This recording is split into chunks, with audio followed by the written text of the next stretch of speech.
Peggy 12. Poison's on the menu.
Mega Man Battle Network Legacy Collection.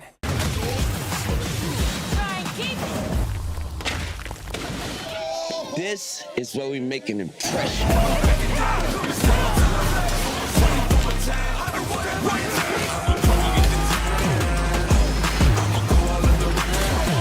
This is where we make our masterpiece.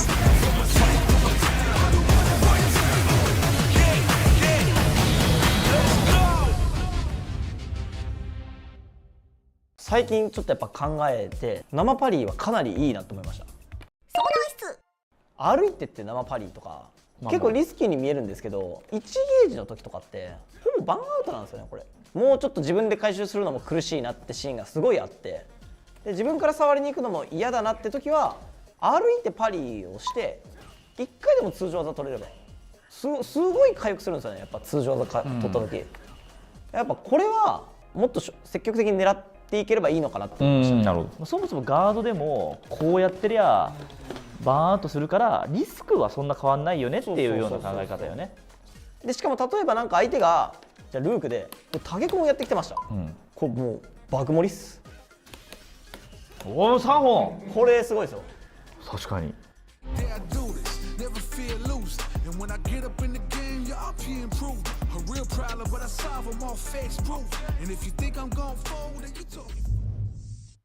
Welcome back. What's going on? It is time for Street Fighter League Pro Europe 2023. It's week 7, and last week it was all change at the top. But at the bottom, it's looking really bleak for a couple of teams. Hopefully their fortunes will change. But what I can guarantee is 3 incredible matches of Street Fighter 6 action this week. Coming after this.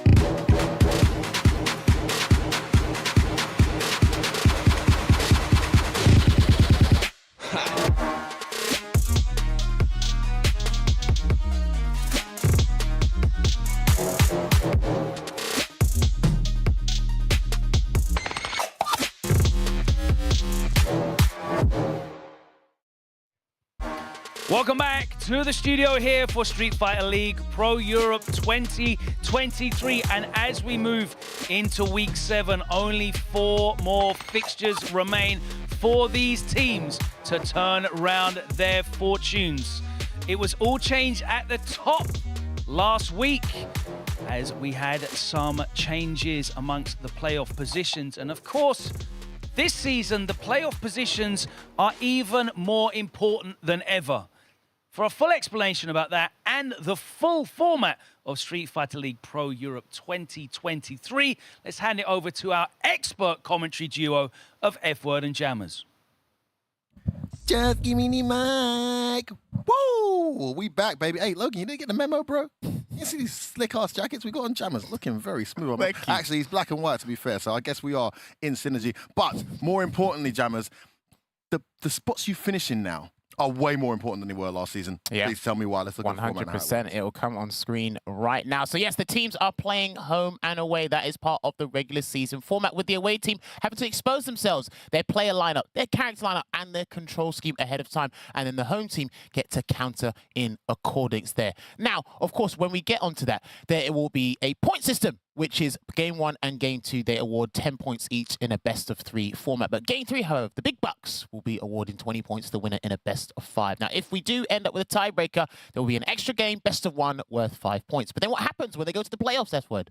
Really good question, Jammers, and this is the also important thing. Top 1 goes straight to grand finals, Jammers, this year. Huge difference. Second place goes straight to semi-finals. Then 3rd and 4th qualify, but have to battle it out for a match against the semi-finalist team. And they'll then play in the grand finals. And of course, that team in the grand finals also has the home advantage. These guys are playing for 60,000 euros going to the first place. That's not the pool. That's just the first place prize. There is a prize for second place too. And of course, more important than that, a place at the World Championship final, which of course, we were there last year and we're rocking the gear from it. It was one hell of an epic event.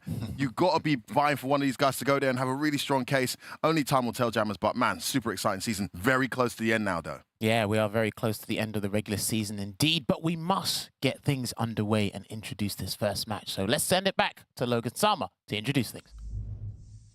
Thanks very much, guys. Yeah, last year at the finals, it was a fantastic spectacle. Some of the best teams in the world competed for dominance. But the future is now, old man, and it's all about Street Fighter 6. And today, we have 3 incredible matches, all 6 teams competing once again. And our first match of the day is a must-win for various different reasons. On one end of the spectrum, it's Mouse battling for that top spot once again. But at the absolute other end, Wolves are desperate for points. And if they do not run up a big score today, it could be too little, too late for them in the leaderboards. Let's welcome the teams into the arena as we get into match number 1. So firstly, on the away side, it's Wolves.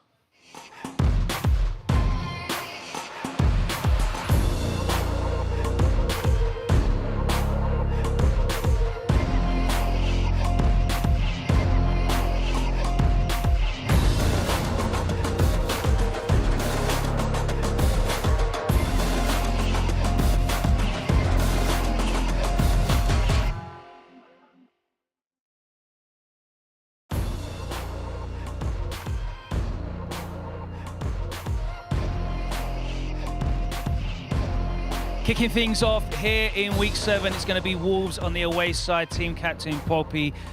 It's been really tough for you guys so far this season, but you still got 4 games left. There's still a lot of points to play for, 160 points available to you, but it's going to take a miracle to turn it around. What is it that you guys haven't been doing right in terms of getting these wins in? What's been going wrong?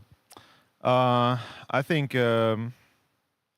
maybe we should have like strategized to go for the 10s at some like matches, but to be fair, I can't really say so much.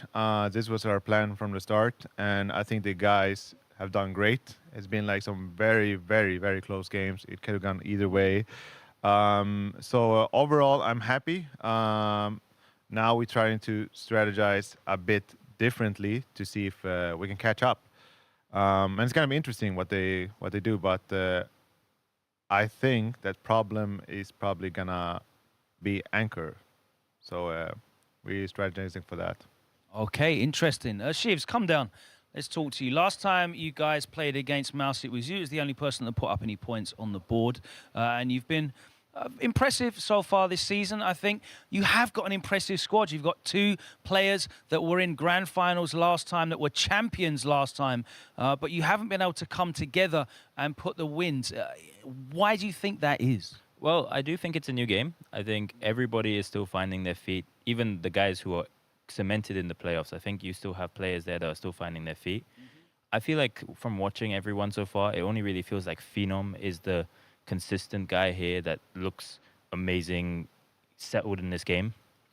So I think once everyone finds their feet, we will see a little bit more consistency, especially from people who've struggled a bit in this SFL.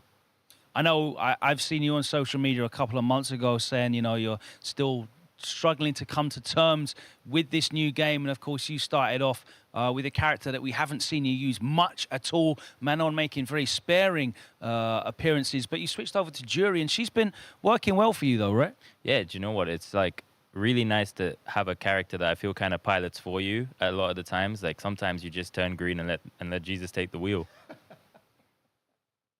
I don't know what to say to that. Hopefully he is with you today. You'll be going up against the considerable might of Mouse.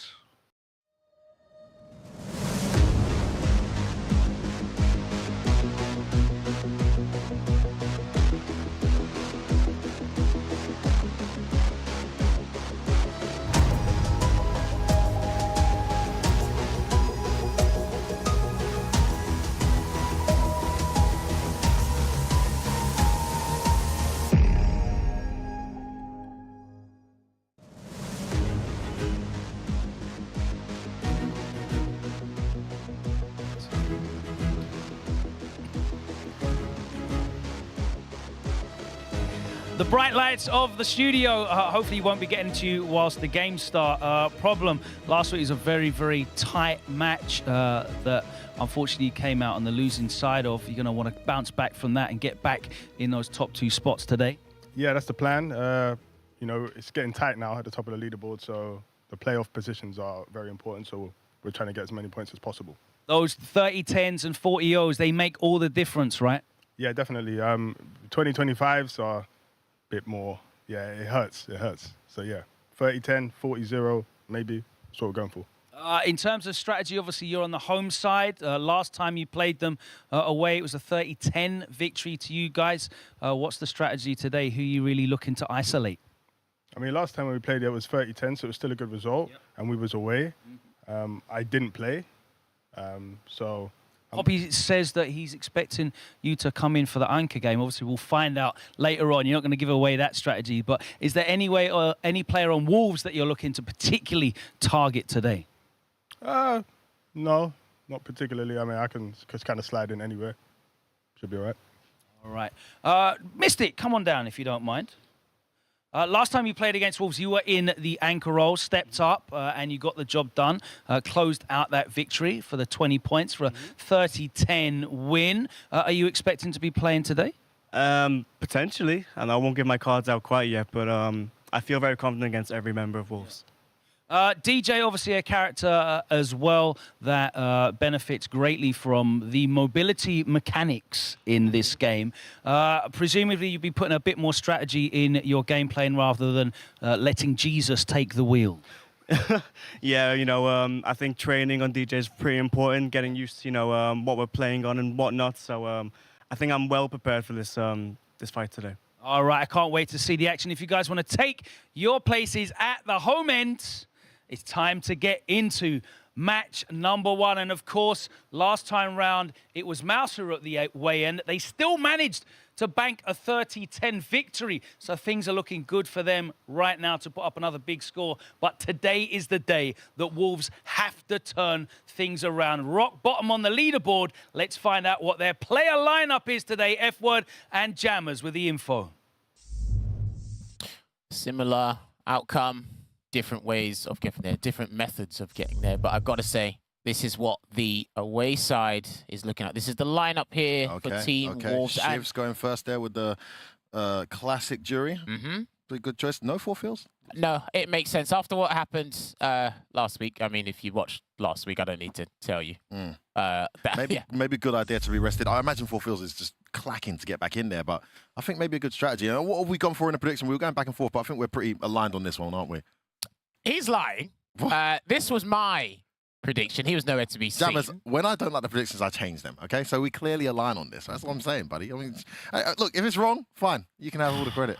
Anyway, this is my prediction for Team Mouse's lineup on home. Mystic Smash. Like you said, he's confident against the entirety of Team Wolves. Going up against Shivs, he's been doing excellent against Jury in general. So I think we know how important it is to get off to a good start in these sets, isn't it? 100%. Broski was interchangeable with Ending Walker here, but maybe that loss he had last week in the anchor position might have got him as well. So I think Broski stepping in. I like how the interchangeable the team is. When one person doesn't play, the other guy steps in next week, so it's almost guaranteed. Yeah. So I like to see Broski back in the lineup. This is my personal opinion here. And then Problem X Popi.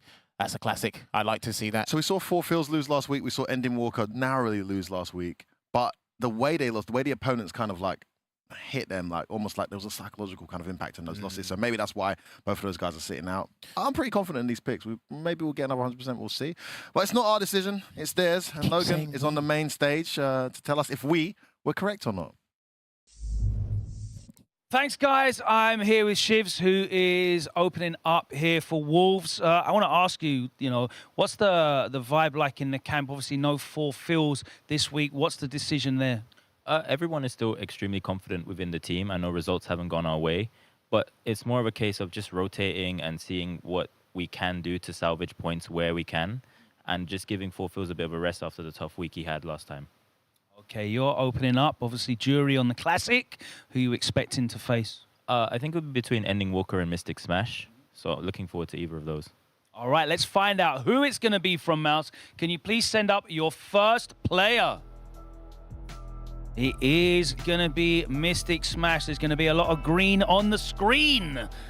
Can you confirm your character and control type? Classic DJ. Wonderful stuff.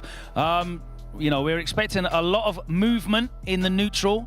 How does this matchup generally go? I personally think it's quite even. Could be slightly for DJ, but obviously, it's very volatile. There will be a lot of drive rushing. 2 very good drive rushes in this set, so I guess we'll see who wins. Both of these characters got very interesting projectiles, that slightly bend the rules of traditional projectiles in Street Fighter. Who comes out on top in that interaction? I'd say for Fireball Wars, I think DJ generally does better. And, he has ways to sort of mitigate Jury's Fireball. So we'll see if I can put that into good use today. All right, let's see how it goes. If you want to get set up here at the stations, it is going to be Shivs with the Classic Jury for Wolves up against Mystic Smash with the Classic DJ for Mouse. The prediction was right, guys. Let's see if you call the rest of it correctly. F-Word and Jammers, I can't wait to hear what you have to say about this one. Just another day in the office there. When you know, right, Jim Jam? Yeah, when I know. It's fine. Yeah. This kid, honestly, work with me here, bro. Damn, this guy.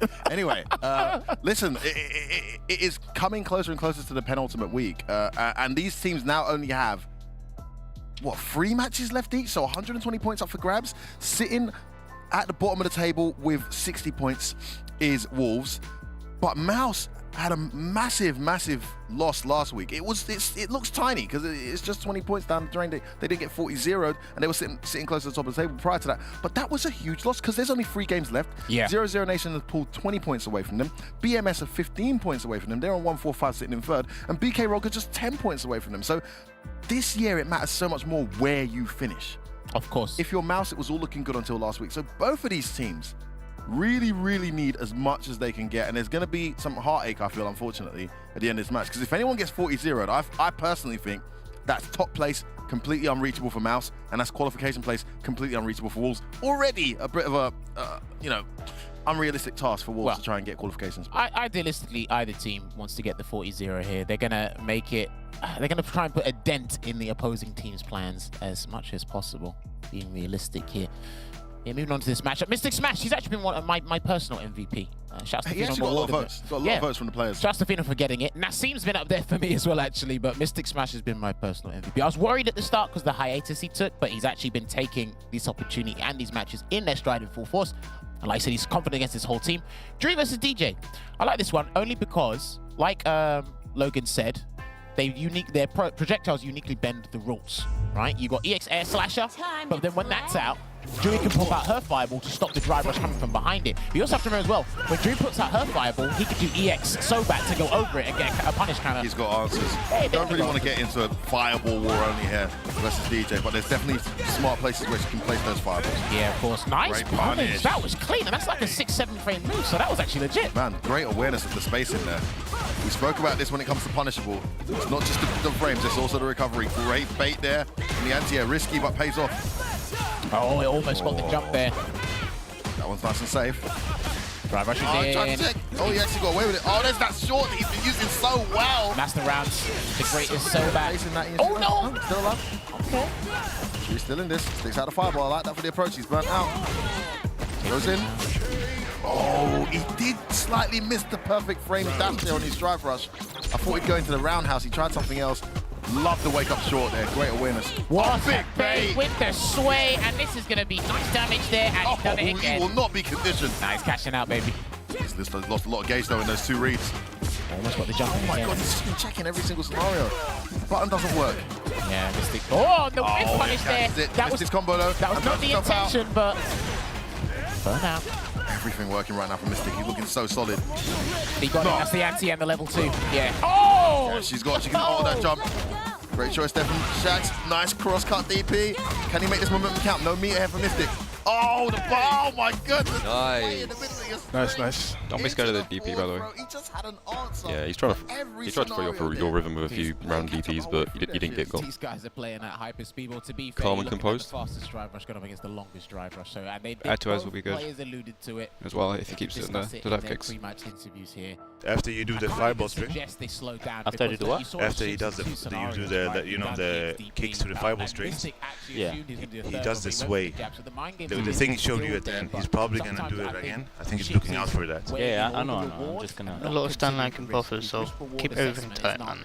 Yeah, I'm comfortable. I'm not really stressed. Spamming where the risk doesn't seem to be there. You know, he'll do one tap and then he'll get DJ stand short into drive rush, and suddenly the momentum switches. For me, the spatial awareness and the reads from Mystic Smash, where he can slip these buttons in to interrupt that jury pressure, it's just been completely on point. I've not been able to see Shivs get any momentum because of that. And the sway bait as well. And it's going to get you second guessing every time you get some momentum, because this guy keeps on finding some kind of gap. All right, presses forward fierce to stop the drive rush in his tracks there. Oh wow. Assumed the throw was coming there. Back throw though. Oh my god. Punish counter. Punish counter, well, big damage and corner carry. Yeah, huge damage here for Mystic with the double jackknife maximum. Gets that forward throw. Might sneak in another one. Oh, trying to bait it. Kill him. He's trying to kill him there, don't take. Oh, that's a funny. Gets a punish counter on the recovery. Should be it. What a choice. He's got the level 2 here, but he only needs a level 1. There you go, the greatest Sobat closing out that round here, and this is looking like a speed run. All that for a reaction anti-air. Yeah. And the awareness. Boy. Great, perfect carry to start the round, but big bait. Are we going to see a turnaround here? Fantastic bait there. A little bit of a tenuous punish, didn't maximize on it, but he got him in the corner. That's what it's all about. Oh, there it is. The momentum keeps on turning. Shivs just can't get going. Oh, he gets baited out. This is huge. Keeps it meatless punish with the heavy Sobat. Gets the throw from the situation.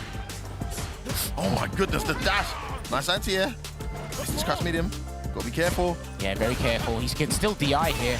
Oh, he's got to guess right here. He's burnt out now. Good block. That was a confirm attempt. He's not going to make the same mistake he did last week with that so bad. Yeah, he's not going to make the same mistake he did last week. Looking for that confirm with the so bad. Oh, 2+.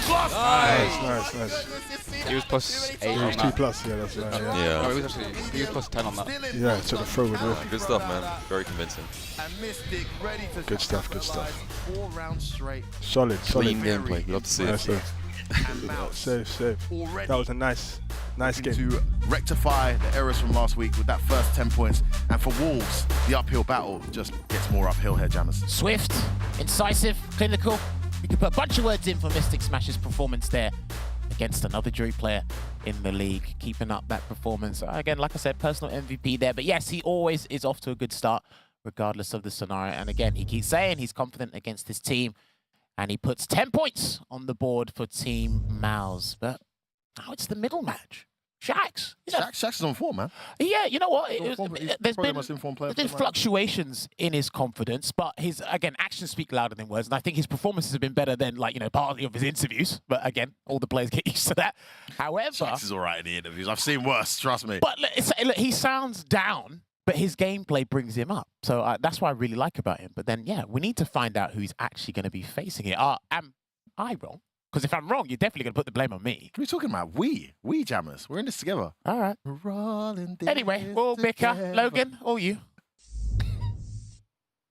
Thanks, guys. Here with Shakz. Obviously, it's a big week for you guys. Your performances, though, individually have been pretty decent. You've been stepping up, chipping in with points. What's the vibe like amongst the rest of the team, though? Is there a lot of pressure on you? Yeah, there is pressure on us. You know, we really want to, you know, get through to the playoffs. It's going to be hard, but we're always down to play, you know, 100% every time. Have you been personally happy with your individual performances, though, so far this season?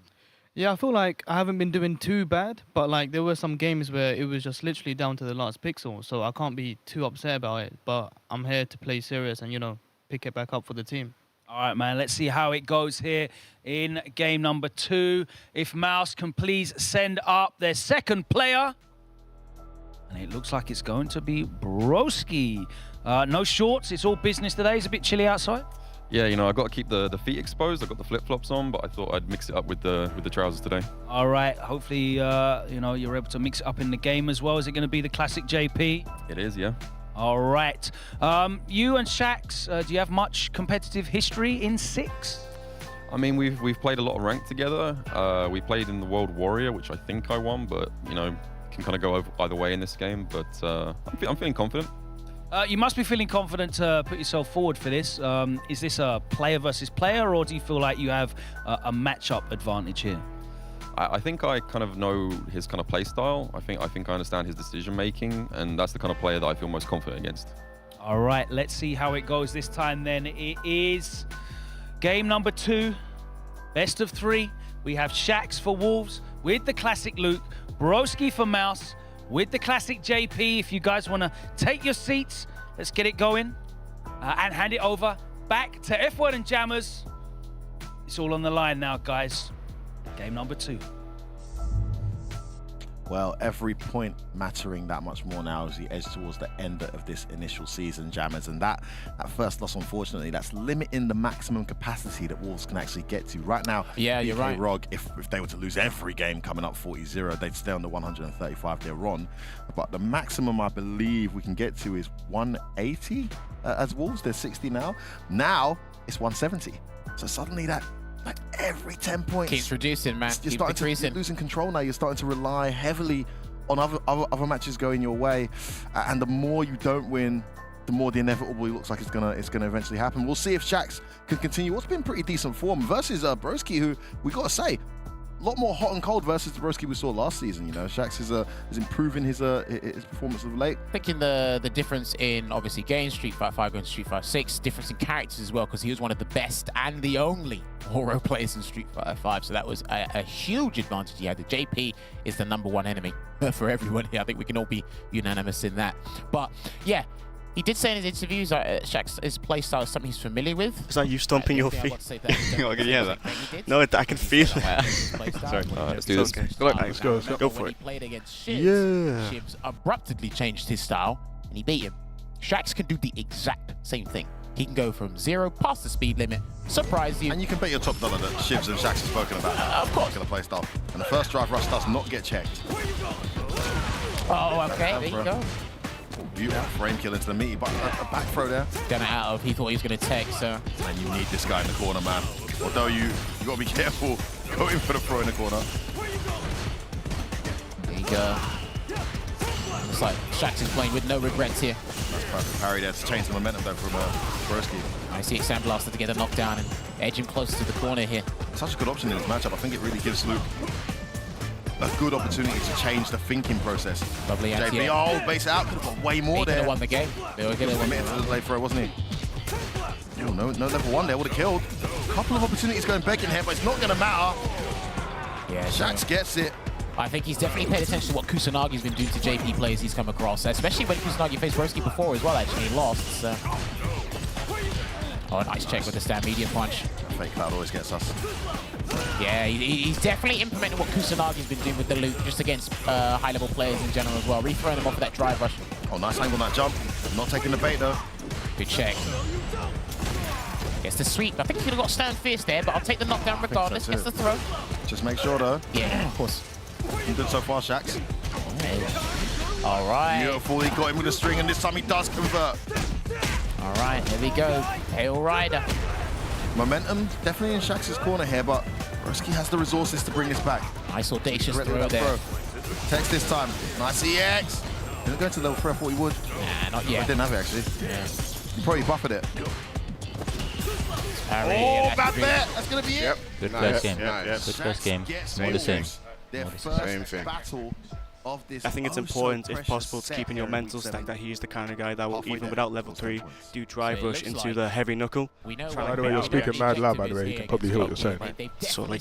Yeah, okay. So, yeah, like maybe try and DI it, or you know, parry into drive reversal sort of thing. What I will say is he just keeps trying to do drive rush, so look to check it with your crouch medium, so you punch, so you get the conversion and push him back. When you have the portal out, don't do it, just leave the portal there to stop him from being able to do that. If you snap it, it starts getting like random when he does it. Just leave it there and see what he's doing.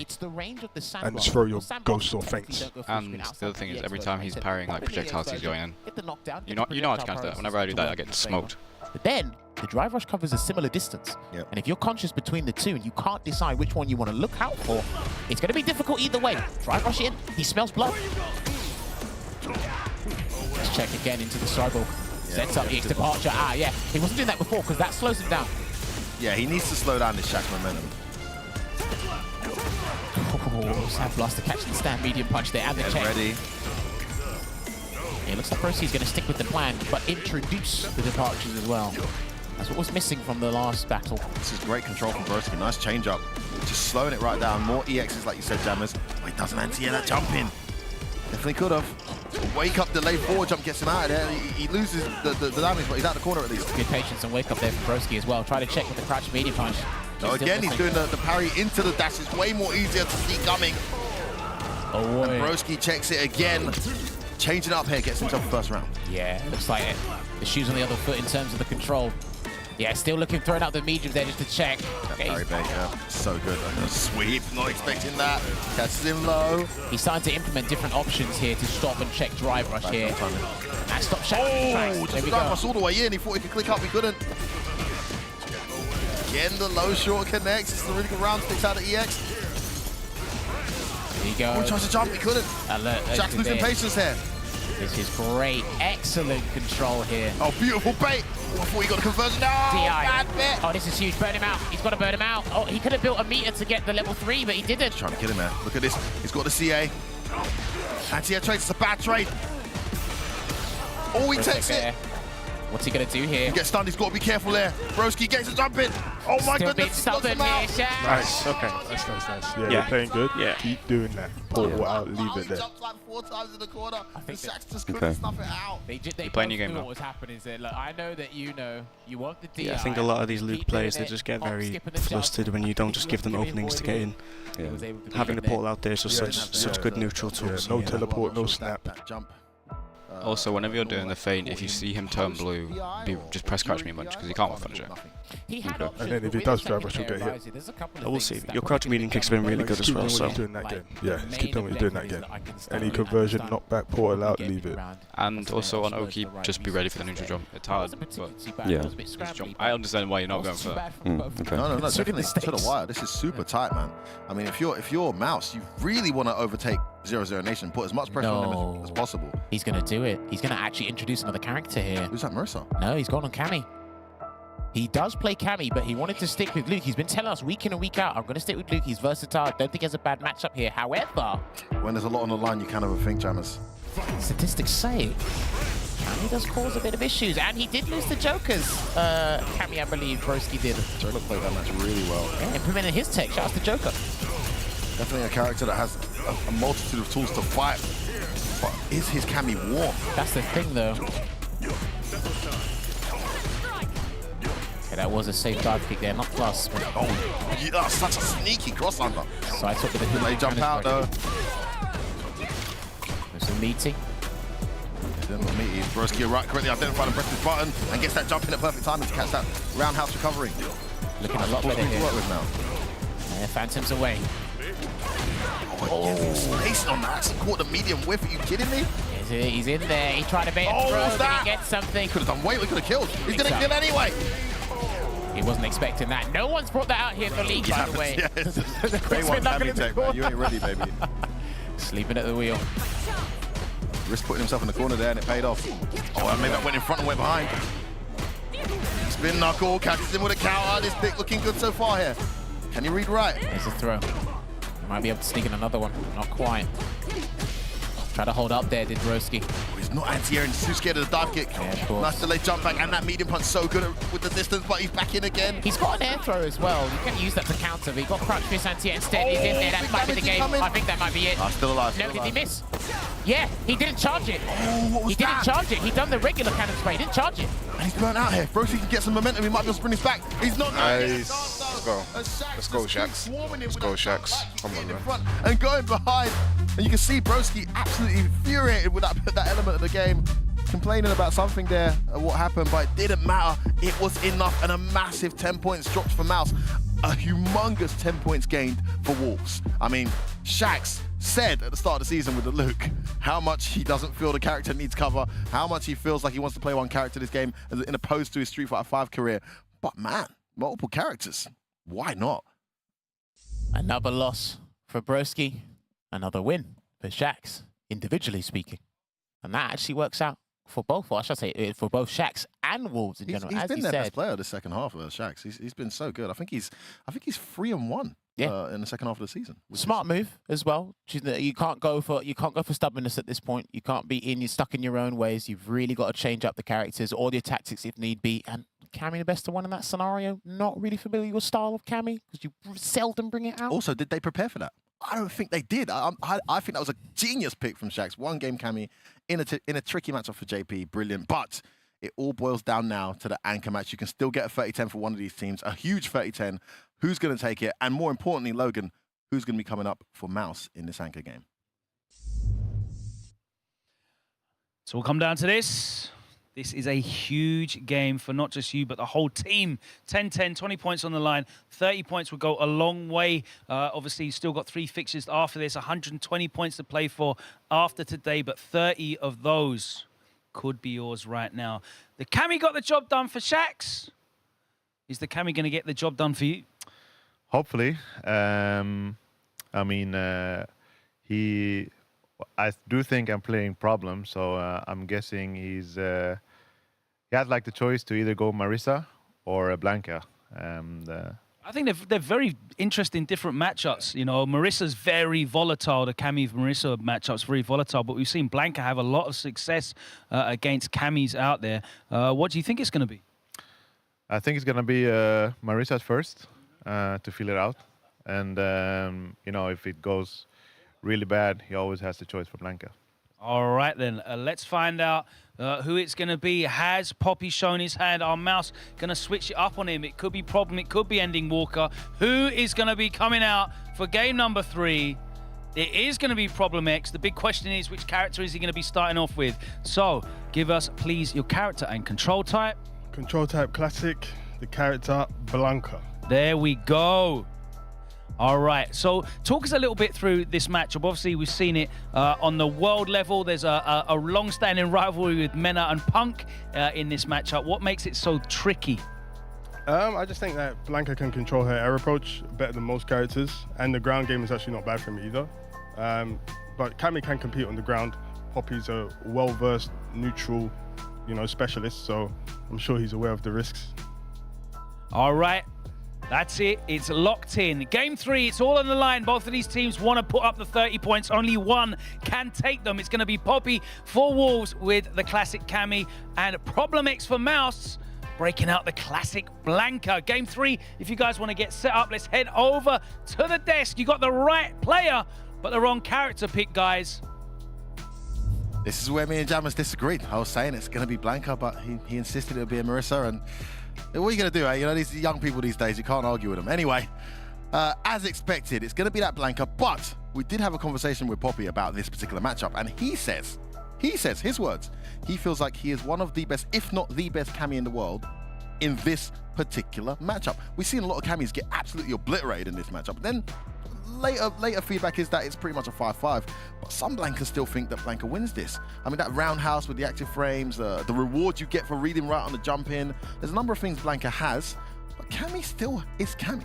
Jammers, I mean, what's your thoughts on this?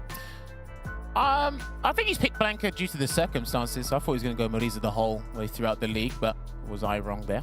I'll take the L on that one. But hey, it makes a lot of sense. And yeah, we were there. We had dinner with Poppy. We played casuals, and Femi lost more than I did. So that was good to know. Wow. So because you got a guess wrong, you're going to start attacking my manhood in game, bro? Well, I mean, listen, you said that these young people, you can't argue with them. I'll always have back check for anyone. Anyway. I'll tell you what, Jammers, to be fair, I still claim 100% correctness on this one. I mean, the character thing's ambiguous. We might even see Marissa anyway. Yeah, you can claim 100% of the character, not the whole lineup. That was me. That was not you. Wow. You weren't there. Are you serious? No, you weren't there. So wait a sec. The fact that I reviewed your pickings and didn't edit them doesn't count for anything? No, you just glanced at them and said, oh, okay, that's nice. I've edited. Good job, guys. I'm done.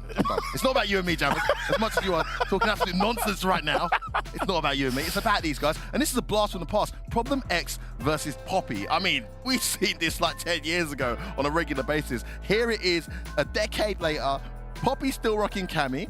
Yeah. Problem X no longer with Seth these days. He's had a whole era with Dictator, and now he's turned up with Blanka and Marissa and Lily and all the other characters he's been messing around with in Street Fighter 6.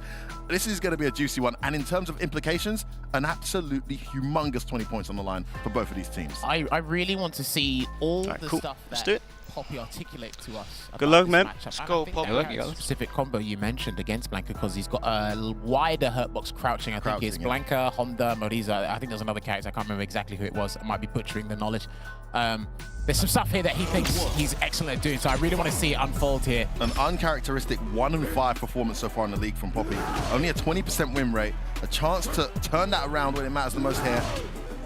Problem X, on the other hand, a finalist last year, all the way to the World Championships, winning this event with Punish the Ting. Straight into the Electric Thunder there, gets the throw off the drive rush back medium kick. That button is exceptional, by the way. I don't think it's spoken about it enough, but there's the end here. Woo! Okay. Oh my goodness. That was a safe one, yeah. Oh, here comes the Smix. Good block. He's almost went out there. Man, great start to the round from Problem. Just backs away there. He's happy to take the burnout and leave. It's a very good start. Gets caught approaching though. Okay, no conversion. Gets the slide. Brave tech from Poppy pays off. Oh, I hate when that happens. Oh, the reset. Wow. That was rude, and that's going to be the run here. Doesn't spend any meter. One rainbow roll. Up you go. Wow. Problem X. What a call out there. I thought his blank would be a little bit rusty here, but boy, was that wrong. Beautiful crouch medium. Oh, you're going to cancel into the hop, yeah. Executionary Devon Problem. Again, it's the hop ball. Again, he's missing the execution. Yeah, he's not getting the hop. Oh, sorry, he's not getting the cow crouch into the launch. That's the reversal on this occasion. Oh, nice timing on that jump in. Was expecting a roundhouse. Again, Problem lets fly. Oh, that's going to work. That's it. Yeah, oh, that could have been it. Can't get hit here, Popi. Needs to read right here. Goes behind. Gets hit by the electric. Oh my God. I love seeing you play blank here again. Round here, the first battle goes. I love seeing the input system not register and you still get It's the all win. good. Now that he's shown the DP card, he's going to start doing jump back ball on defense. He's not going to sit there and block. So what you want to do here is every time you knock him down, just go back to neutral. If he does the DP, you're getting free damage. If he does the up back ball, you're getting free damage. But you're beating him in neutral. Well, the regular ones are safe. They're not punishable, I believe. Just judging from his expressions, he's very confused on the air rolling ball though. You think they might overextend and try to steal? He doesn't seem ready for like Blanca's wake up RPS quite yet, so. I think he's going to be choked to meaty now. But Problem's better at the sorting now. Yeah, we got this. That's safe. It should be like I should be able to get a jab check. Nope. If you're switching, you go Ken. I think not Cammy, not Chun. Sorry. If you are, but don't. If you feel comfortable with Cammy, I'll just go Cammy. Yeah, do your thing. Me just hypothesizing here, completely wrong. But right now, what's Popi basing his confidence in this matchup on? Yeah, sure, it is Problem, but when's the last time they played? Anti-air. Like he didn't press the button there. So much damage to Blanca if he does. Oh, great read there, just backs away. Problem does sit still for this wake up. Something that's so hard to do against Blanca. Just waiting firmly in the corner here, and he gets another slide. Side switch. See what the momentum changes. 2 roundhouses in a row. Another point blank this time. He's noticed something about Poppy's neutral. If he keeps getting hit by those arbitrary slides, throw again. Lets it fly, does Popi. It's the right read. Oh, he hesitated. That might be the round. Coming. Yeah, that's it. Not too many hits before the shout to earth. Only 2, right? Yeah. And would you believe that EX Blankable actually takes off a stock of dry gauge as well? It just has more mileage on hit than the heavy Blankable. Nice anti-air. Got a slight reaction to that.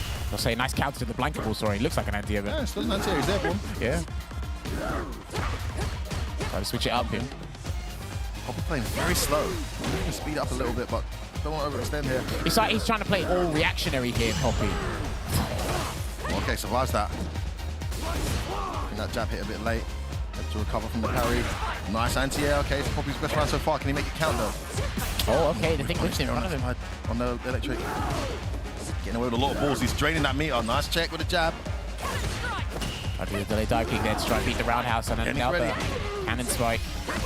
Looking a lot better here from Popi. A lot of correct reads here from Popi. Oh, you could have punished that with level 1, yeah. Never mind. It's all good. He actually got perfect. One of the solid perfects at the league. Yeah, very impressive. Yeah. Is this the turning point for Popi? So he just demonstrates a good amount of control there and prediction and anticipation. Maybe this is what he was talking about. Oh, the perfect parry. Yeah, goes for the jab this time. Knows it might not be negative enough for a crouch medium. Good awareness there, Problem. Still can punish that, but he's not choosing to. Spend the meter, yeah. I mean, level 1 can take you straight to the corner, though. And you can parry those. Light into electric tongue, the regular version, you can parry those. Oh, I was going to say he had Problem playing a lot more honest here. That works, gets him low. Doesn't spend the meter. Nah, no need.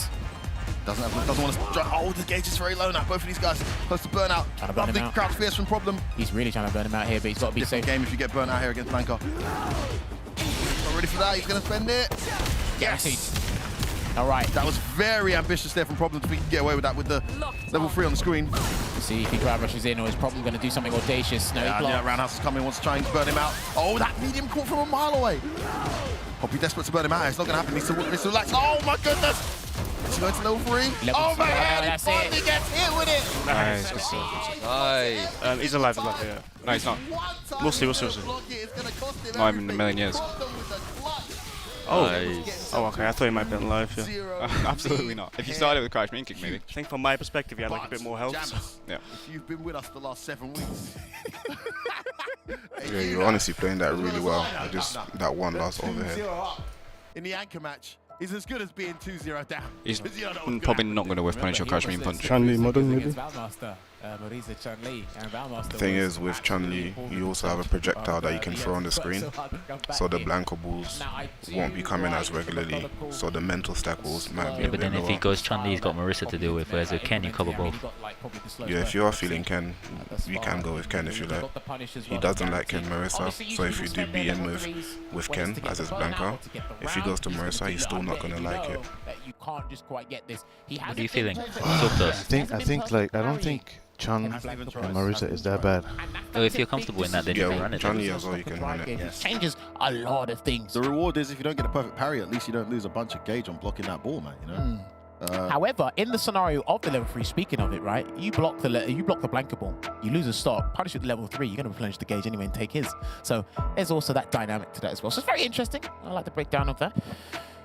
But then, what does he do? I don't like just saying, yeah, just be more aggressive, because the game rewards the aggression, because that's what's been getting him in trouble half I don't the time. think that style is the style that he feels he wins the Blanca matchup on. I think it's the slow style. Modern Chun. Modern Chun against Blanca. Modern Chun. This might be a Modern Chun-Li. He wants the one-button reactions. He only plays Modern Chun. He doesn't play a classic Chun-Li. So if it's going Chun, it's going to be Modern. So that means, so to break it down for you guys, if he does Blanca ball, Tensho kicks should always be guaranteed. Just don't get baited. Obviously, on defense, he holds up, he presses one button, he gets lightning legs. There's a damage reduction in certain departments, but yes. And if this does work, he's got to be ready for Marissa. And we're sure Almas is going to handle that. But it is game point here. Yeah, that's safe on block. Big choice here with this Modern. That's not a good start. Free jump in there for problem. Again, no parry attempt. That's too close. Okay, and then, again, that's one of the longest crouch beating kicks in the game, so punish that. Oh, that's sneaky. Joe behind is going to get burnt out here. But he chose to take the hit instead. Right, oh, that's not good. Oh, he missed his button. Yeah, he missed his button. He's in the corner now, the horrible situation. It's done. Oh, he wasn't ready for it. I think he's done. I actually think he's done. He's got all the bars. And he's got level 1 here as well. One more. Oh, no, not quite. Doesn't he? He's safe for meter in the process. Oh, and he gets the conversion off of the regular air blanket ball, because you are airborne for a little bit, so you can get juggles on different parts of the screen. Oh, no. Yeah. Oh, he did get level 3. Level 2, lightning piece, here it comes. I don't think Poppy's going to block this. He might just have to wake up reversal. I don't think he wants to deal with this. And he holds parry instead. Oh, could have got thrown there. He's going to light it up now. Oh, man, there it is. There's reversal. Can Poppy turn this around? It is set point here for Problem of Mouse. Right, Plusser. Oh, catches him low. Here you go, Electric Thunder. Me again, Marines. Nice parry into the back throw. It's a punish as well. Oh, no. Problem he's not having it. He's not having it. No, he didn't. It's safe. Yeah, it's safe. Problem X just absolutely going to town right now on Poppy. He's backing it up here. I love that burnout animation there. What a whip punish. Is he going to spend it? Not quite. This next sequence he'll have to. I think he should have spent it. That was guaranteed. Oh, no, no one's talking. He burnt himself out. No anti again. Get back now. This is a horrible situation. Gonna chip that did. That's one button. It's one button. You've got to be kidding me, Poppy. You've got to be kidding me. Problem said, can you react? Poppy said, yes, I can. But that is because it's the modern version. He's not going to do as much damage, but he does get the EX Kokoken to close out the round. Saves himself. One round here in this battle.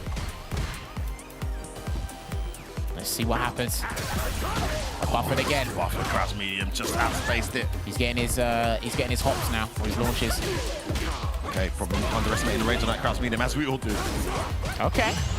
Parry again on the third jab this time. Punish. It's not the damage that matters though, it's the corner carrying the momentum switch. Problem has him in the corner here. Chases him down. Wake up lightning legs.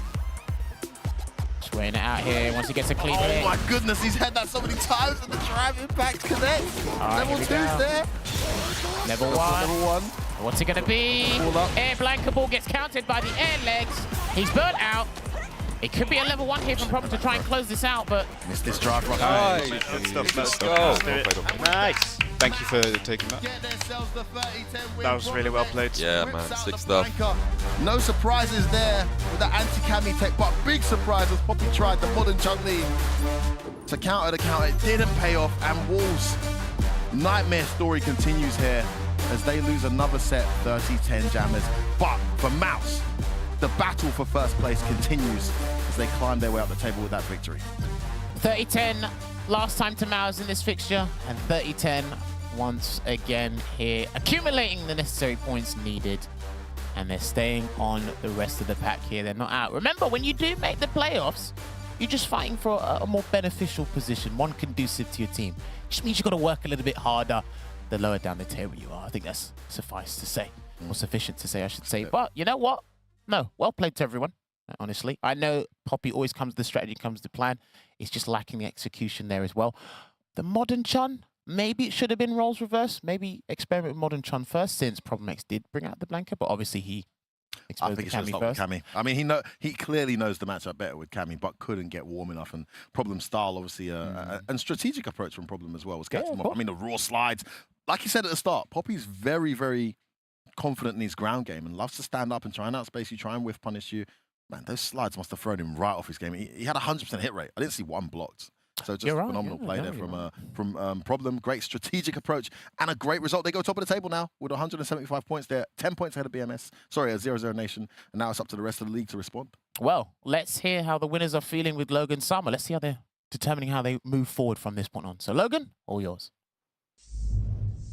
Thanks, Jammers. Here in the home end with the winners, Mouse, Problem X. Very impressive performance for you, cracking out the Blanca again out of storage. Yeah, I like Blanca Cammy, so I was always going to play that. 30 points is definitely helping. It does put you back at the top of the table, but only by 10 points. And obviously 0-0 Nation playing next. And we've got BK Rog and BMS later in the show. But I'm sure, you know, putting the points on the board and actually being the front runners is the most important thing for you. You're only in control of your results, right? Yeah, it's good to be in a position where we don't need to rely on any other results at the moment. I think we can still get first place. You know, pretty comfortably. It's not like even tight at the moment. We win our games, I think, depending on what happens. So it's a good position to be in. And you got some good fixtures coming up as well. A couple of home games. Yeah, we got some home games because we had a few away in a row. So yeah, we're looking forward to those. All right, Mystic, great from you again. Turning into one of the most consistent players this season. Yeah, honestly, maybe going into this. Potentially, I might have been seen as one of the weaker players, but I think just generally over the few weeks that I've been on SFL now, I've been playing to a standard that I hold myself up to. Yep. So I'm happy for that. I think it's paying off pretty well for our team. Do you think that's been like a benefit of good opponent selection or positioning when you're on the away side? Yeah, I mean, obviously, when we're on away or home, I'm still trying everything. You know, I've been playing the game for so long now. There are some matchups that I prefer, but, you know, as it is a team tournament, we have to place trust in ourselves and one another. So I think with that and like a good safety net behind me, 'cause I always trust my team, it allows me to play really comfortably on the stage. Good stuff. Broski, not the best season for you yet, but everyone else is pulling through. Big fan of that Cammy jump light kick, I see. Man, yeah, I don't want to sound like I'm salt posting, but man, that hit same side and then he landed behind like 3 times in a row. But Street Fighter 4 was 2 games ago. We're long past that. I mean, still feeling that Cammy back throw unblockable from Street Fighter 4. But yeah, you know, it happens. The team played great. I got a few adjustments to make, but I'm confident I can bring it back going forward. Yeah, it really shows the strength of the squad where you might not be as consistent as you were last year, but the team is still pulling through and ending. Another set that you've just been able to sit back and watch. How was that for you? I like watching Blanca because Blanca's the character that destroys my second most hated character, Cammy. Are we going to see you back in the lineup again soon? Don't know, probably. Excellent stuff. Have you been enjoying your experience here as being part of a team? Because obviously you've been so successful in solo tournaments. You know, you've started traveling last year, your first year actually playing internationally. But now you're here in a different country playing as part of a team. Another new experience for you. How has that been in more than 2 sentences? In more than 2 sentences, this has been a great experience so far. I don't know about this specific location, but everywhere else that I've been has been amazing. It's very fun to play on a team, and I'm very happy to be here. Great stuff. Thank you very much. Loquacious as always. That does put Mouse at the top of the table, but only by 10 points. And we've got 2 more matches to come here this week on Street Fighter League. It's good vibes in the studio. We'll be back after this short break. Peggy 12. Poison's on the menu.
This is where we make an impression.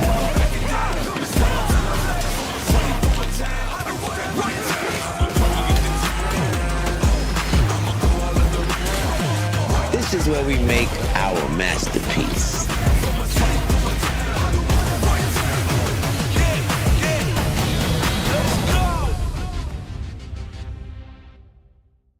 ガードできたのまず偉いですね。マジで俺ね逆なんだよね。え、ガードするな。ガードめっちゃ悪っていう。え、相談室。あ、こういう飛びね。そう、普通の飛びに真正面からのそう飛び飛びにガードして、はい、あけどこの振りだから立ち返ったらどうしましょうって今俺の認識こうなの。どうするの前にあるだろうっていうね。もう食らった方がよくねって俺は思っちゃう、そうやってね。まあけど質問答えてください。ちょっと対空を出せ。対空出せじゃないのよ。あ、違うんですか。ガードしてるのを良しとするな。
Welcome back. It's Street Fighter League Pro Europe 2023 Week 7, and Match 1 sees Mouse move back to the top of the leaderboard, but that can all change as we have 2 matches still left to play. Before we get into match number 2, though, I'm sure you've been enjoying the commentary insight from F-Word and Jammers, 2 of the very best in the business. Every week here on the show, they're going to be going through some of the terms, concepts, and ideas that they've been talking about on commentary. So when they're calling these incredible plays by these pro players, you know exactly what they're talking about. So let's hand it over to F-Word and Jammers for this tech tip.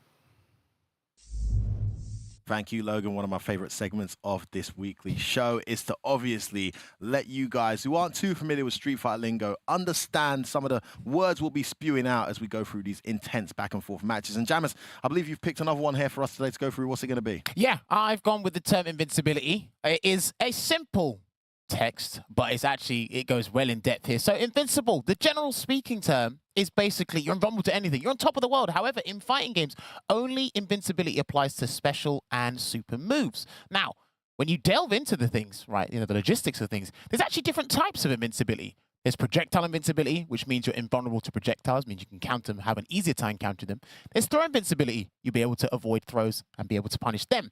There's strike invincibility, so you'll be able to counter aerial attacks, grounded attack, or mid attacks and low attacks.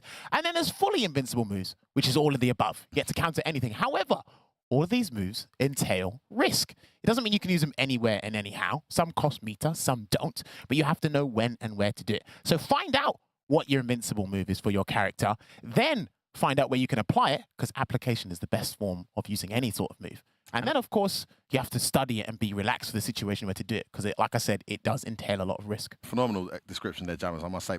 Lastly, before we quickly go, consequence of risk there. What is the risk if someone uses an invincible move in modern-day Street Fighter, typically, and it doesn't work or it's blocked? Well, you can basically say goodbye to 50% of your vitality or lose the round if you kind of misuse it, or, you think you can and your opponent successfully baits your invincible move there. So just be careful when you feel you're on top of the world there.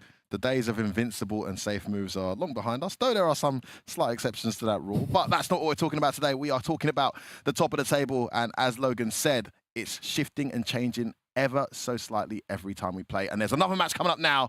Logan, who's it gonna be? Thanks for that, guys. That's right. With great power comes great responsibility. So use your invincible moves responsibly.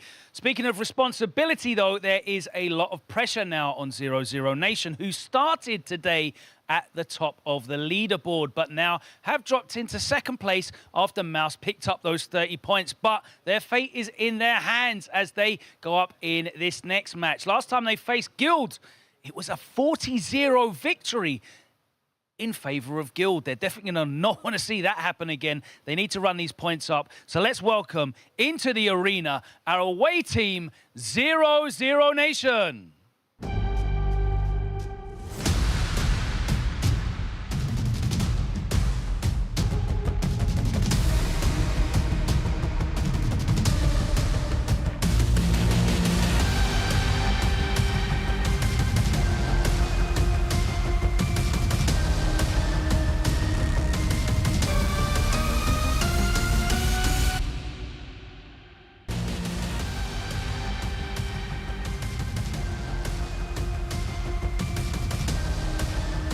Welcome back, welcome back. Momentarily lost your top spot. Are we doing this? Is it going to be this again? It's a habit. Are we back for this? Just forget about Ah, yes. Yes, here we go. Look into my eyes, not around the eyes, directly into my eyes. We'll have a stare down like it's a UFC showdown. So you lost your top spot last week. Now you are 10 points behind Mouse here. You can't do it, can you? You flinched. You flinched. No, but a little bit too close. Okay. Yeah, it's all right.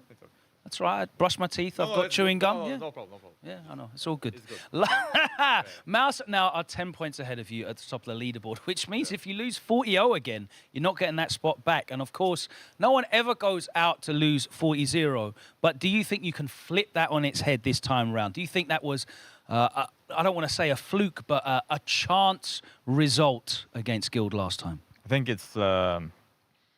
No, it's not really a fluke, but it's always like in this game, in this format, if you look at all the games, there's a lot of matches that could have been 40-0. It's always that chance in this game. So, but we will do our best to not make sure that doesn't happen, and to make sure that hopefully we get a 4-0 or we get a victory. So yeah. Yeah, it was one of the few sets that you actually personally lost. You've been so consistent so far this season. Obviously, that's why you picked up the MVP in the first half. You're going to want to make a straight run through and hopefully not drop any more as we head towards the playoffs. Last time round, it was Takamura in the mirror match. Are you expecting to face him again this time round? I think probably. However, the thing about being away is that you never really know who you're going to play. And I think they can use him. Maybe they have another plan. They can try Vega Patch because he plays Chun-Li. So yeah, I mean I don't know actually. They have options. Yeah. You don't know which ones they're going to choose. That's the fun of being the away side. Veggie, come on down. Come over here, sir. Let's talk to you. Last time you played, it'd be like Alpha. I'll be Rio. You can be Akuma. Yeah, okay, come on, people want to see you at home. Look at this beautiful man. Look at that. Last time you actually did play in this loss, and we haven't seen you be part of the team much this season. How do you feel about that? You haven't had the opportunity to really compete that much. Of course, always want to play, yes. But I think the most important part is to focus on what is the biggest chance for a good point payout. So for me, in a lot of matchups, that's running these guys. But there's many times I could like to play, but I would rather like to think team effort. Yeah. So you're just fully focusing on what is best for the team, not personal glory. I respect that. All right. It's going to be a big one for 0-0 Nation. They're looking to regain that top spot. They're definitely looking to get revenge on their last meeting. So let's welcome in to the arena, Guild.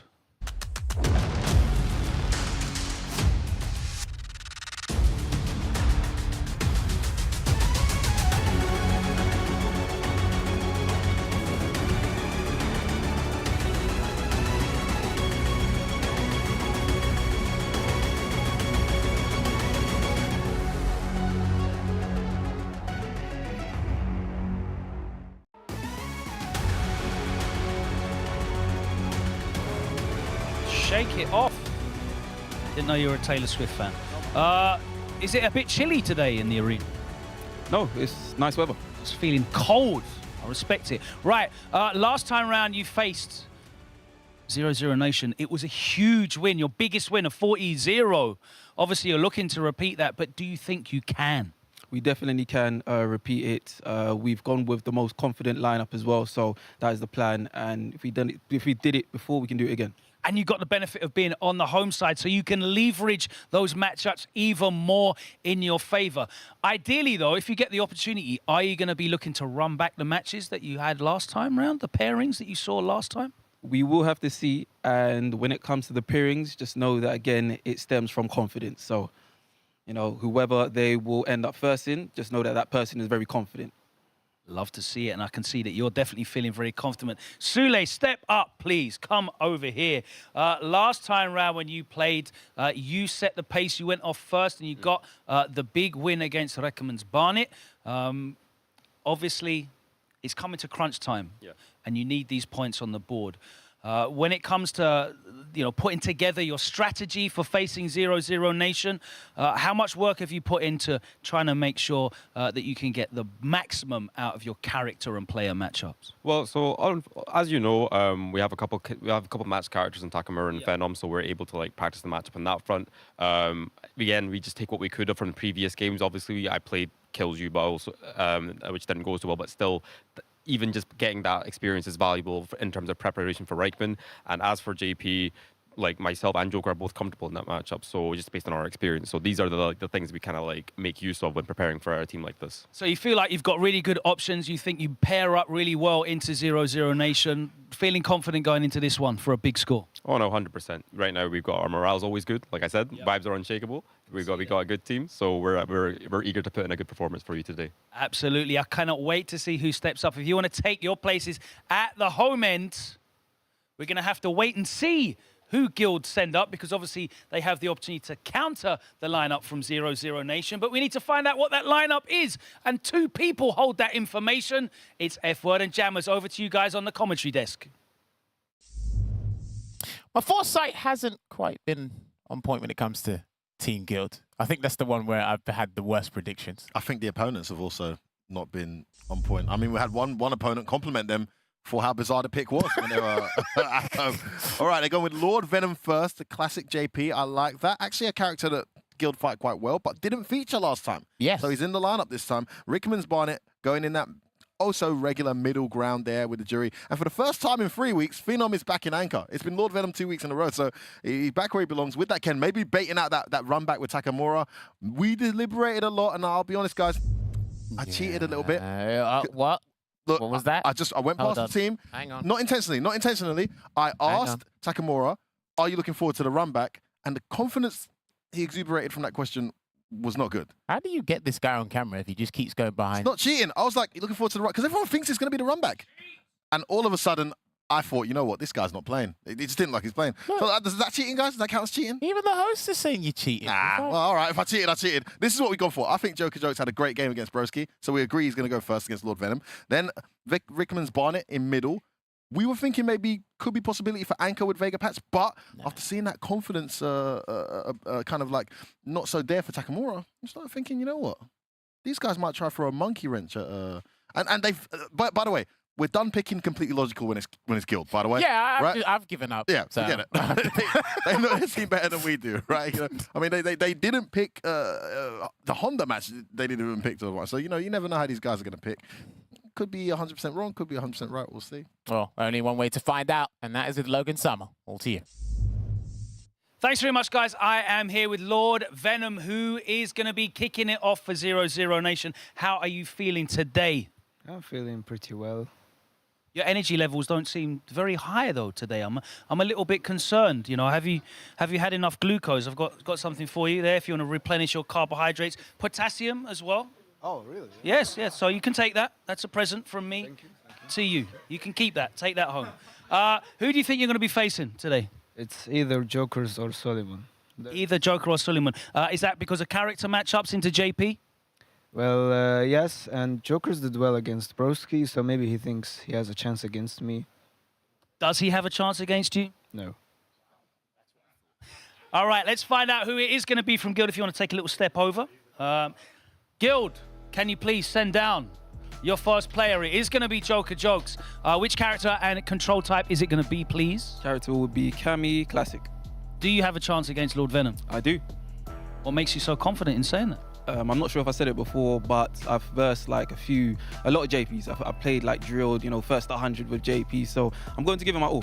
I'm going to give it all. I mean, right now, you got to say he's probably top of the pile when it comes to JPs in this region. Have you got much experience playing him directly? I haven't versed him once. All right, it's going to be exciting then. Let's get into this one. It's game number 1 for 00 Nation. Lord Venom with the classic JP. And for Guild, it's going to be Joker Jokes with the classic Cammy. F-Word. Jammers, over to you. Glucose levels are sky high right now, Logan. Well called out there. I mean, you had your banana. Yeah, definitely, mate. I actually did. He's not even talking nonsense. I actually did have my. Why are you gonna pick banana? Yeah. Anyway, this game, I must say, very important, guys. Make sure you're eating your bananas, and you know, this game is going to be a combination of potassium and water, though. If you know what I'm talking about, scientists out there. Violent, baby. Now, listen, Joker Jokes hasn't played against Lord Venom. Now, you have a very interesting take on that because he's got great JP experience, but Lord Venom's got to be the standout JP in EU. Standout JP in this season as well. Also, very confident. I mean, he's becoming quite a personality. 84% win rate. I mean, this guy's on fire. What are the pros and cons of not having played this guy before, Jammers? Well, there's an argument for and against because he's not familiar with Joker's style. I don't even know if he's watched any footage, if he even cares to watch any footage of Joker's Cammy. And he said, I do have anti-JP tech specific to the character, so you can try and implement it here. But then again, I know, you know, verbally he says, I don't like Cammy, Kimberly, and Jury as matchups there for JP, but we've seen him literally take the challenge in its stride and really confront his fears, right? Not necessarily fearing the characters, but it's something that, you know, he'll get when he needs to get the job done. He got promoted to anchor, gets the job done. He can play the 10-pointers. One of the most versatile players you'll ever see in Street Fighter League Europe here in Lord Venom. And I'm pretty sure he's not going to be phased by Joker by saying, yeah, look, I've got some stuff. I'll do the best I can. Again, confident, but a nice, safe statement there from the guys.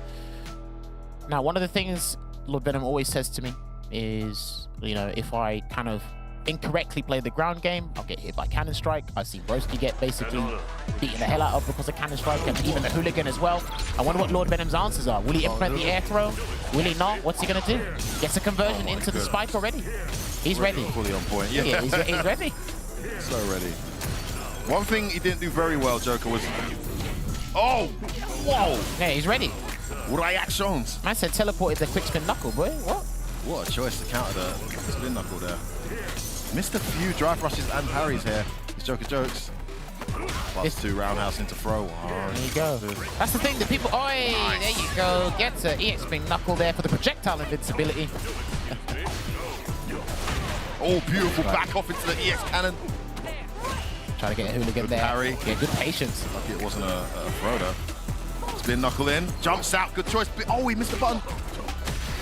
Amnesia.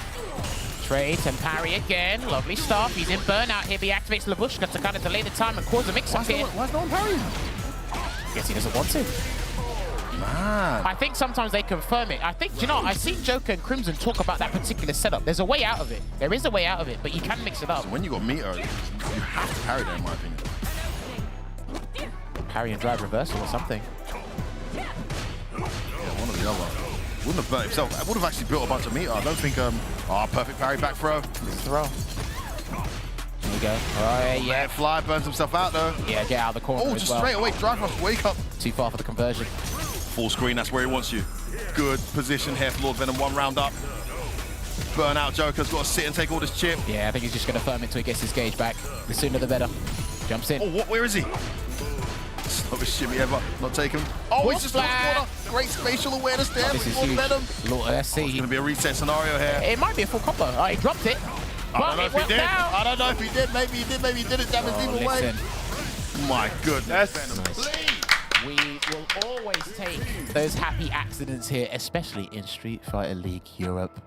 He's going to take a sip of his water. Stay hydrated, viewers at home, and the players as well. Mid-match hydration is extremely important here. Now that was not... He showed signs of life. You know, quick spin knuckle, get the dive kick. He busted out with a cannon spike to get out as well. He firmed the chip game as well because he had an abundance of health to work with. However, they're still falling short because... One of the most scariest things about... a lot of mileage out of Super 2 as well. But that's true. And one of the most scariest things about his JP, for me in particular, in our region, is the optimization, because he's converting off any hit with the full capitalization here. Now, remember, last time these two teams encountered each other, it was a surprise to everybody. Yeah. The viewers, it was a surprise to us, it was a surprise to the 0 Nation. They're making sure... Nation were at home as well, Jam. Yes. Good Lord. And they're trying to rectify that mistake. They're trying to make it 40-0 on the receiving end here. Well, they got 40-0'd, but Lord Venom didn't. He didn't feature. He wasn't there, yeah. He's here this time, and he's absolutely making a statement as to why he's here. Playing his cameo match up to perfection so far. But Joker jokes, maybe a bit too respectful of that SA2 when he's got a meter, in my opinion. He's got to be a little bit more disrespectful when he's got the character to do so. Just the roundhouse there. Another cannon strike. Careful whiffing buttons like that neutral against Cammy. Oh, still safe though. I think he's found his More timing. recovery frames. Yeah. Well, that's one of his setups, that meaty dive kick off the knockdown. Oh, he's getting into a throw loop scenario here. Oh, Lord Venom really in a good position after that back throw. Oh, the counter hit. Big damage is coming through. No, he tried to catch him. And that's going to be the rounds. That will be the round. The Chonobog level 1.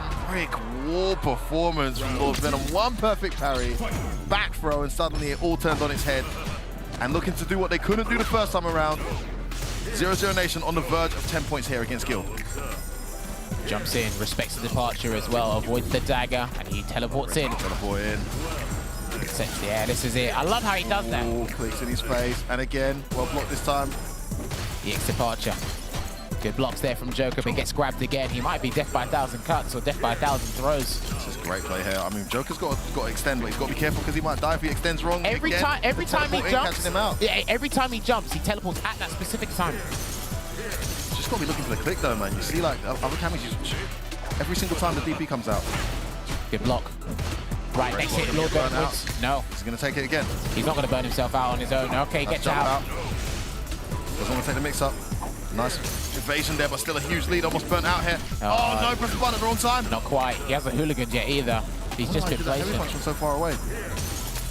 He just hasn't been able to get in. Perfect. Yeah, he just hasn't been able to get in, hasn't been able to play. This could be it. Wasn't ready. He's done. That's there it. you have it. An absolute killing of a performance there from Lord Venom.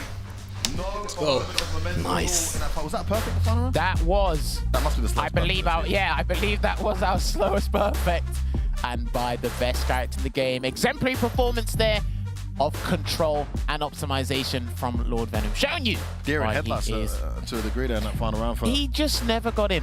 He never got in. I don't think he risked it in that second battle. He didn't go for the quick spin knuckle. He did a couple of dive kicks. I don't think I saw a hooligan at all. Didn't see a hooligan at all that round. I think he tried one time and got a full screen heavy punch or something and got hit by the teleport over the head. So that's a great start here for the team at the top of the table. They join, level the points up there with Mouse at the top with that 10 points. But Guild is still in a good position. Of course, they get to choose the next match that comes up. But that JP pick is looking like the pick. And you're talking about Phenom being the MVP. This is how strong 0-0 Nation are. Yeah. I think the closest guy to him, if there's an argument for someone else who might be the MVP right now, it's got to be Lord Venom. Not only is he winning, it's the way this guy's winning. Taunting and clicking all over us, man. Man, he's having too much fun here. But hey, let's head on over to another ecstatic player on 0-0 Nation with Rickman's Bonnet with Logan Summer. Thanks very much, guys. And I got some good news for you, F-Word. The pose is back. The stance is back, ladies and gentlemen. That is the mark of true confidence. Rickman's Barnet here in Game 2. Venom already put 10 points on the board. Are you going to continue that trend? Of course. That's what I hope to do.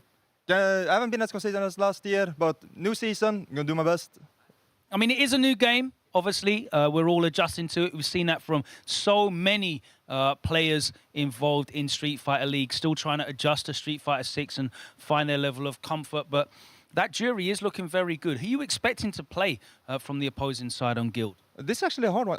They could put anyone. Sully did well versus me last time. Yep. And there's also the fact that he's a good friend of mine. And if I have to see him after this, and he says, you remember that time I beat you twice at Street Fighter League? You might just go for the mental damage. I think Vega Patch has the best character for me. Takamura, if they don't want to save him for Phenom, would also be a good pick. So what you're saying is anyone is a good pick against you at the moment, potentially. You could see it that way, or they're equal. But you like great games, you like great competition. Yeah. And that's what we're looking for right now. Guild, can you send up your second player, please? Bro, I was thinking for a second. Interesting. So, despite Suleiman winning last time round against Rickman's Barnet, Vega Patch, can you please confirm your character and control type, please? It's going to be Chun-Li with Classic again. Why have you stepped into the lineup today? We didn't see you play last time, and it was a winning turnout for Guild. So you're changing things around a bit. What's the thought process behind that? Well, basically, like he said, Chun-Li does decently against Jury. And we know each other. We've played a few games recently. So that's what we're going to do, I think. Just some friendly matches. And let's see who wins. You think you've got the data there that backs up this choice, so we'll see whether that plays out. It's Game 2. It's going to be Rickman's Barnet with Jury on the classic control against Vega Patch, Chun-Li, classic controls as well, F-Word and Jammers. Let's send it back over to you guys on the desk. Vega Patch, this is far from friendly, mate. Yeah, right. Friendly. This is the business end of the season. I get it, sportsmanship. Come on, son. And quality stuff. Obviously, we're all national pride on the line. Hey, listen, we're all in the same community here. However, 60,000 euros on the line. Yeah. There's championship qualification on the line. World championship. I'm not friends with your ass. Like, well, come on. Thank you. That's just me. We can finally agree on something here, Jim. But yeah, he stepped up to the plate here, got up against Rickman's Barnet. Both players don't have necessarily the best win percentages that they'd like to have. Of course, it's a different game, different time. But yeah, Chun-Li does get into Jury a fair bit. I mean, there was actually a couple of debates in Europe regarding these two characters, their positions on the tier list, and who is stronger than who, depending on who you ask. I think Chun-Li was starting to... I mean, Jury's been going down in the tier list in many people's opinions. She's still incredibly strong. Yeah, of course. But people are starting to find nice countermeasures for her. And there are some matchups that are turning up that are actually a bit uphill for her that people are realizing. Yeah. Whereas Chun-Li, the more you optimize, the more we're seeing the modern version, the classic version. Suddenly we're starting to see a lot more respect for Chun-Li. Now, we've been calling it from early. We got Pax in the UK, shout him out. And of course, Valmaster in Europe, the pinnacle of Chun-Li in many people's opinions. From early, we've been aware of how strong she is. You could tell, yeah. But I think the rest of the world is now starting to see it too. So it's a good pick. It's one of those matches that can be tricky for Jury, but she doesn't heavy lose this, so it's one that Rickman's one that can definitely play. The difference between this time around with these two teams and the last time around is, of course, Guild get to choose the matches. Now, when they didn't get the chance to choose the matches, they all went their way. They actually won every single one. Crazy, right? 40-0. A large reason as to why they're still in contention for qualification was that 40-0. They've only won, I think, 20 points all season outside of that 40-0. Right? Yeah. I think they're sitting on 60 or 70 or 30 points. Look, I do believe some players and some teams Lenga. they actually play better when you kind of restrict their choices. If you have an abundance of choices, you might make the wrong one. But let's see. They've got the balls in their core. Missed his play outside of that time. Okay, just let it fly. Goes low. Oh, catches him low. Too far to get a conversion though. Does it again? Again, lets it fly. I think he just wants to push him as close to the corner. I'm really worried about his completely. Yeah. Both of these guys close to burnout. Oh, tried to anti-air the flip. I think he tried to wait for that to go the other side, or look the other side before he done it, but he got hit, unfortunately, there. Rickman. All right, there you go. Love that stagger. Three-piece into the lightning legs. Oh, empty jump there from Rickman. I thought a dive kick was coming there, but played it safe. Anti-air there from Vega Patch. Nice defense. He's Kokoken's in. I like how he utilizes the EX moves from Chun-Li, Vega Patch. He's Kokoken, EX Hazunshu. There's a regular Hazunshu at the moment. Forward throw is a good choice there on those negative frames. Oh, again, every time he's done it. He's not allowed. Okay, he snuffed out something about Vega Patch's game. Got the meet up, yeah, it was looking for that. Had that last bit of bar to close it out. Was in burnout. Did have the level 1, but wasn't ready, Vega Patch. One thing I think Rickman's done that snuffed out Vega Patch's gameplay is he knows lots of the drive cancel on block a lot, so he's just going to interrupt it then, regardless of the situation, and it helps him edge closer to burnout. I think as this game evolves, those characters with hit confirmable drive rushes are going to make a huge difference because those reactions are quite reliable. Tries to walk up back throw, not going to happen. Kokoken stops him in his tracks. Ooh, that was close. Good punish there. Burnout there for Rickman, but he's got him in the corner there. Lucky throw tech there. Oh, he wants to get in there, wants to catch him in burnout. Not going to get a chance though. Level 3 incoming, no. Jumps out. Going to get it this time, no. Vega Patch just not sitting still. Could have pressed nothing in the air there. Wouldn't have been punish counted on landing frames. Oh, not quite still alive here. Throw tech as well. He can still win this if he gets some sort of conversion. It can't be from a low though. If it's a low, I think he'll still be alive despite the CA. Nice EX. Pushes her to the corner. Almost. No reversal that time. Nice, just held his ground there with the parry. Got the CA, can't get wrong here. Trying to burn himself out here again, but he burns out Rickman. Nice. She not got a normal that's guaranteed there. Rickyman's bonnet. So he did, what did he do? Forward medium punch. He did forward medium punch into lightning legs. Forward medium punch into drive impact. I believe you can jump out of that. But she has got a normal that you can't jump out. I think it's crouch heavy. You can't jump out for one of them. So he actually, if he was managing the meter better there, it was checkmate. True. But I also got to give credit to Rickman for identifying that the gap was big enough. Even if it was, because I think he pressed the medium. But the fact that Rickman was aware to press a button there. Yeah, of course. Because the trade scenario is all he needed, or just a singular hit in went general. For a medium, not a light as well. Yeah, so it was all good in that scenario. Yeah, Vega Patch, again, his style is a bit way more aggressive, but also means by being that aggressive, you're kind of disregarding your drive gauge. I know that's sounds very disrespectful. So whenever you do stand medium into drive rush, make sure the string is true because he keeps EXDP up to the DP option select that Rickman's mind has been implementing. Like I said, he's just going to let that fly because just to stop you in your tracks, and because you're getting agitated, he's countering your one opportunity to earn pressure. You're going to try and do it again and be forceful about it. So stubbornness sometimes works against you and your drive I'd also say, as well as managing his own drive gauge, he needs to do a slightly better job. He's playing well, he needs to do a slightly better job of managing. Exactly. Yeah, that was dead. As far as I'm aware, that was dead. Trust me, you have the choice to manage both yours and your opponent's drive gauge in this game. That's what's beautiful about it. Nice Tensho kicks. We saw Problem X get his opponent just a speck of drive gauge yesterday and go straight into the crouch medium into the DI. As soon as he got him there. Moments like that are absolutely crucial. Yeah, it's a lot better now here from Vega Patch. He's starting to do raw drive rushes and he's trying to hit confirm the forward medium punch. Looking into it. There you are. Nice approach. Wake up, lightning kicks. He's done it again. Assess that pressure. Wake up, sweep connects though. Overhead well blocked. That looked hella late. Yeah, that looked quite late or meaty. Yeah. Oh, he's turned around there. It was looking good for Vega Patch. Suddenly he's in trouble. Lightning legs again. It's gonna be the right bet. He's had a great call on the throw attempts. Do you know what? Just throughout the season for his gameplay for Team Guild, his air lightning leg calls have been pretty damn consistent. That's where most of his damage has been coming from, I've got to say. Oh, overhead. That's hit. This almost an overhead hit standing. Okay. Well, into the level 3. I like it. Level 2, sorry. Yeah, gets the jump. Meet again. All right, take to the corner, safe jump. Ooh, different one. Nice. I don't think I've seen that one. Nice jump out there. Full control here right now for Vega Patch. This is a lot better. A lot more control, a lot more calm. Rickman's won it, walking in backwards slowly. The cancel. Oh, interruption there, not respecting that jab at all there. Great range on Drive that in. stand light kick damage. Yeah, one of the better ones. Burn himself out here. There you go. And he's not got nothing for it. And this time he doesn't press a button in the air. So he's not vulnerable to the... Oh, what? Way. Confirmed there into the activation. He's going to do the whole link. Yeah, and going to take him... Oh, and a knockdown from the overhead, because it does do that now. Burn out. Oh, you're in trouble. Tries to parry, maybe doesn't work out. In the corner. He's got level 1 if he can. Lightning legs. Look at that storm really well. Too far there. Wow, okay. Goodness. Yes. Going in, it's all working. Hesitation from Rickerman's Bonnet. Let's go. And I've got to say, a very dominant second battle there. For Vega Patch, really impressive play. He rarely goes for a tech. If he wants to tech, last couple of interactions there is when you do And I'm shimming a lot, but I don't have it. I think if you want to try to do EX legs after, I can't remember who's in burnout. beat the light legs, just do stand medium.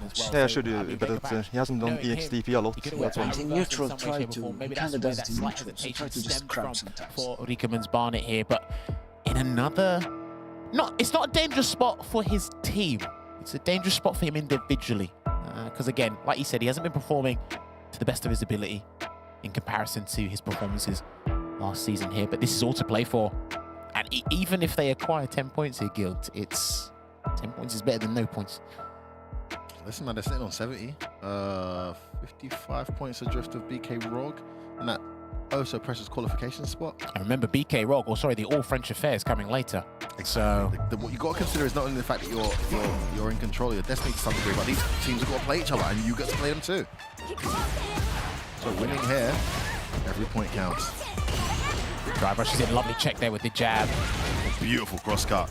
Great defensive sequence there. There was one slight criticism of Rickman's one. I haven't seen him do that enough this season, but he's doing it now. I think he's been all right for the most part, but I understand. Nice open up there. Show kicks, good damage there, about 30%. Would throw. No throw loops here, but this is his jab, unfortunately, from the stance game. Jump out there on that bet, doesn't pay off. He's burnt out in the corner now. Don't Got be the level 1 though. He reacts to level 1 extremely well here, Rickerman, so nice. Love that. Oh, he wasn't ready for that reset. And Vega Patch gets better and better as this set goes on. Lovely hop over the fireball there and then changed the momentum completely. Wasn't ready to level 1 the drive impact. Stun, game, point. Let's see if he can conquer this battle here and then get a drive rush cancel from the stand fizz. Straight to the corner here. Tensho kicks, not going to deal with that pressure. Again. Nice parry. And the parry as well. Oh, reset! To reset the scaling. Level 2, Byoku-Kasen. And then, are we setting up a safe jump? I think we are. Why not? There it is. Throw lands. Looking to close this out here. Rickman Barnett's in big trouble. Needs to turn this around. There's the grab. It's a tiny little walk forward back throw. Love that. Lightning kicks over the projectile again. He's got so much evasion tactics. No oh, anti-air. He pressed that Everything fist. that doesn't work. He got Let it. it fly. Yeah, Yes, he got does. it. Now, the punish counter damage does not change anything here. This is the CA version. I think he's just about alive. Still alive, I think. Yes. Hasansu. Oh, That wasn't a counter hit. Oh, He burns himself out. goes in. Oh no, no chip yet. He's got level 2 here, Vega Patch. He did a level 2, that was not true string. It might have been. Burnout, the frame rate changed, that might have been a true string. I'm talking about when he emptied jump. I thought he was going to do Hail Mary level 2, but he didn't. Goodness. Here's a back to him. Fireball looks super slow. I'm sure if there's one person that's definitely mashing this Vega Patch. Oh yeah, of course. Misses a throw there, walks away. Oh, nice. That's something Vega Patch hasn't been doing last season too. Then the last minute, Antiez there, stopping Jury from dry rushing in with the Kokoken. Brick wall now. Antiez being more consistent. Oh, the little stabber gets him. Level 3. Gonna go into the level 3. Rickman's Barnet struggled to get anything going here. Vega Patch has slowed it down and sped it up. Change of tactics here, and he's got a massive lead. But is he going for the gusto? Is he going to leave it? He's going to back away, play with safety here. Neutral. Watching out for that drive rush. Patient approach here. Oh, the medium connects. This is the first one. Good blocks on the defense there. Nice jump in. Perfect parry. He's not going to say it again. Yeah, he's not going to do it again. Towards the corner. This could be it. Oh, he had to hit. He had to confirm. I'm pretty sure you could do lights after that, but still in this. Can't confirm off one light. Committed to the throw. Oh, this is so tense. Can Rickman's want to get anything going here? Desperate for a 40-0. Yeah, it's got to be a jump. It has to be. Yes! Good shit, man. Vamos. And Gil. That was clean. That was clean. That was clean. Track here in their tremendous form versus 0-0 Nation. The top of the table team continues. Unfortunately, the nightmare continues for Rickman's Barnet. His win percentage goes down. Some great moments there, but wonderful adjustment.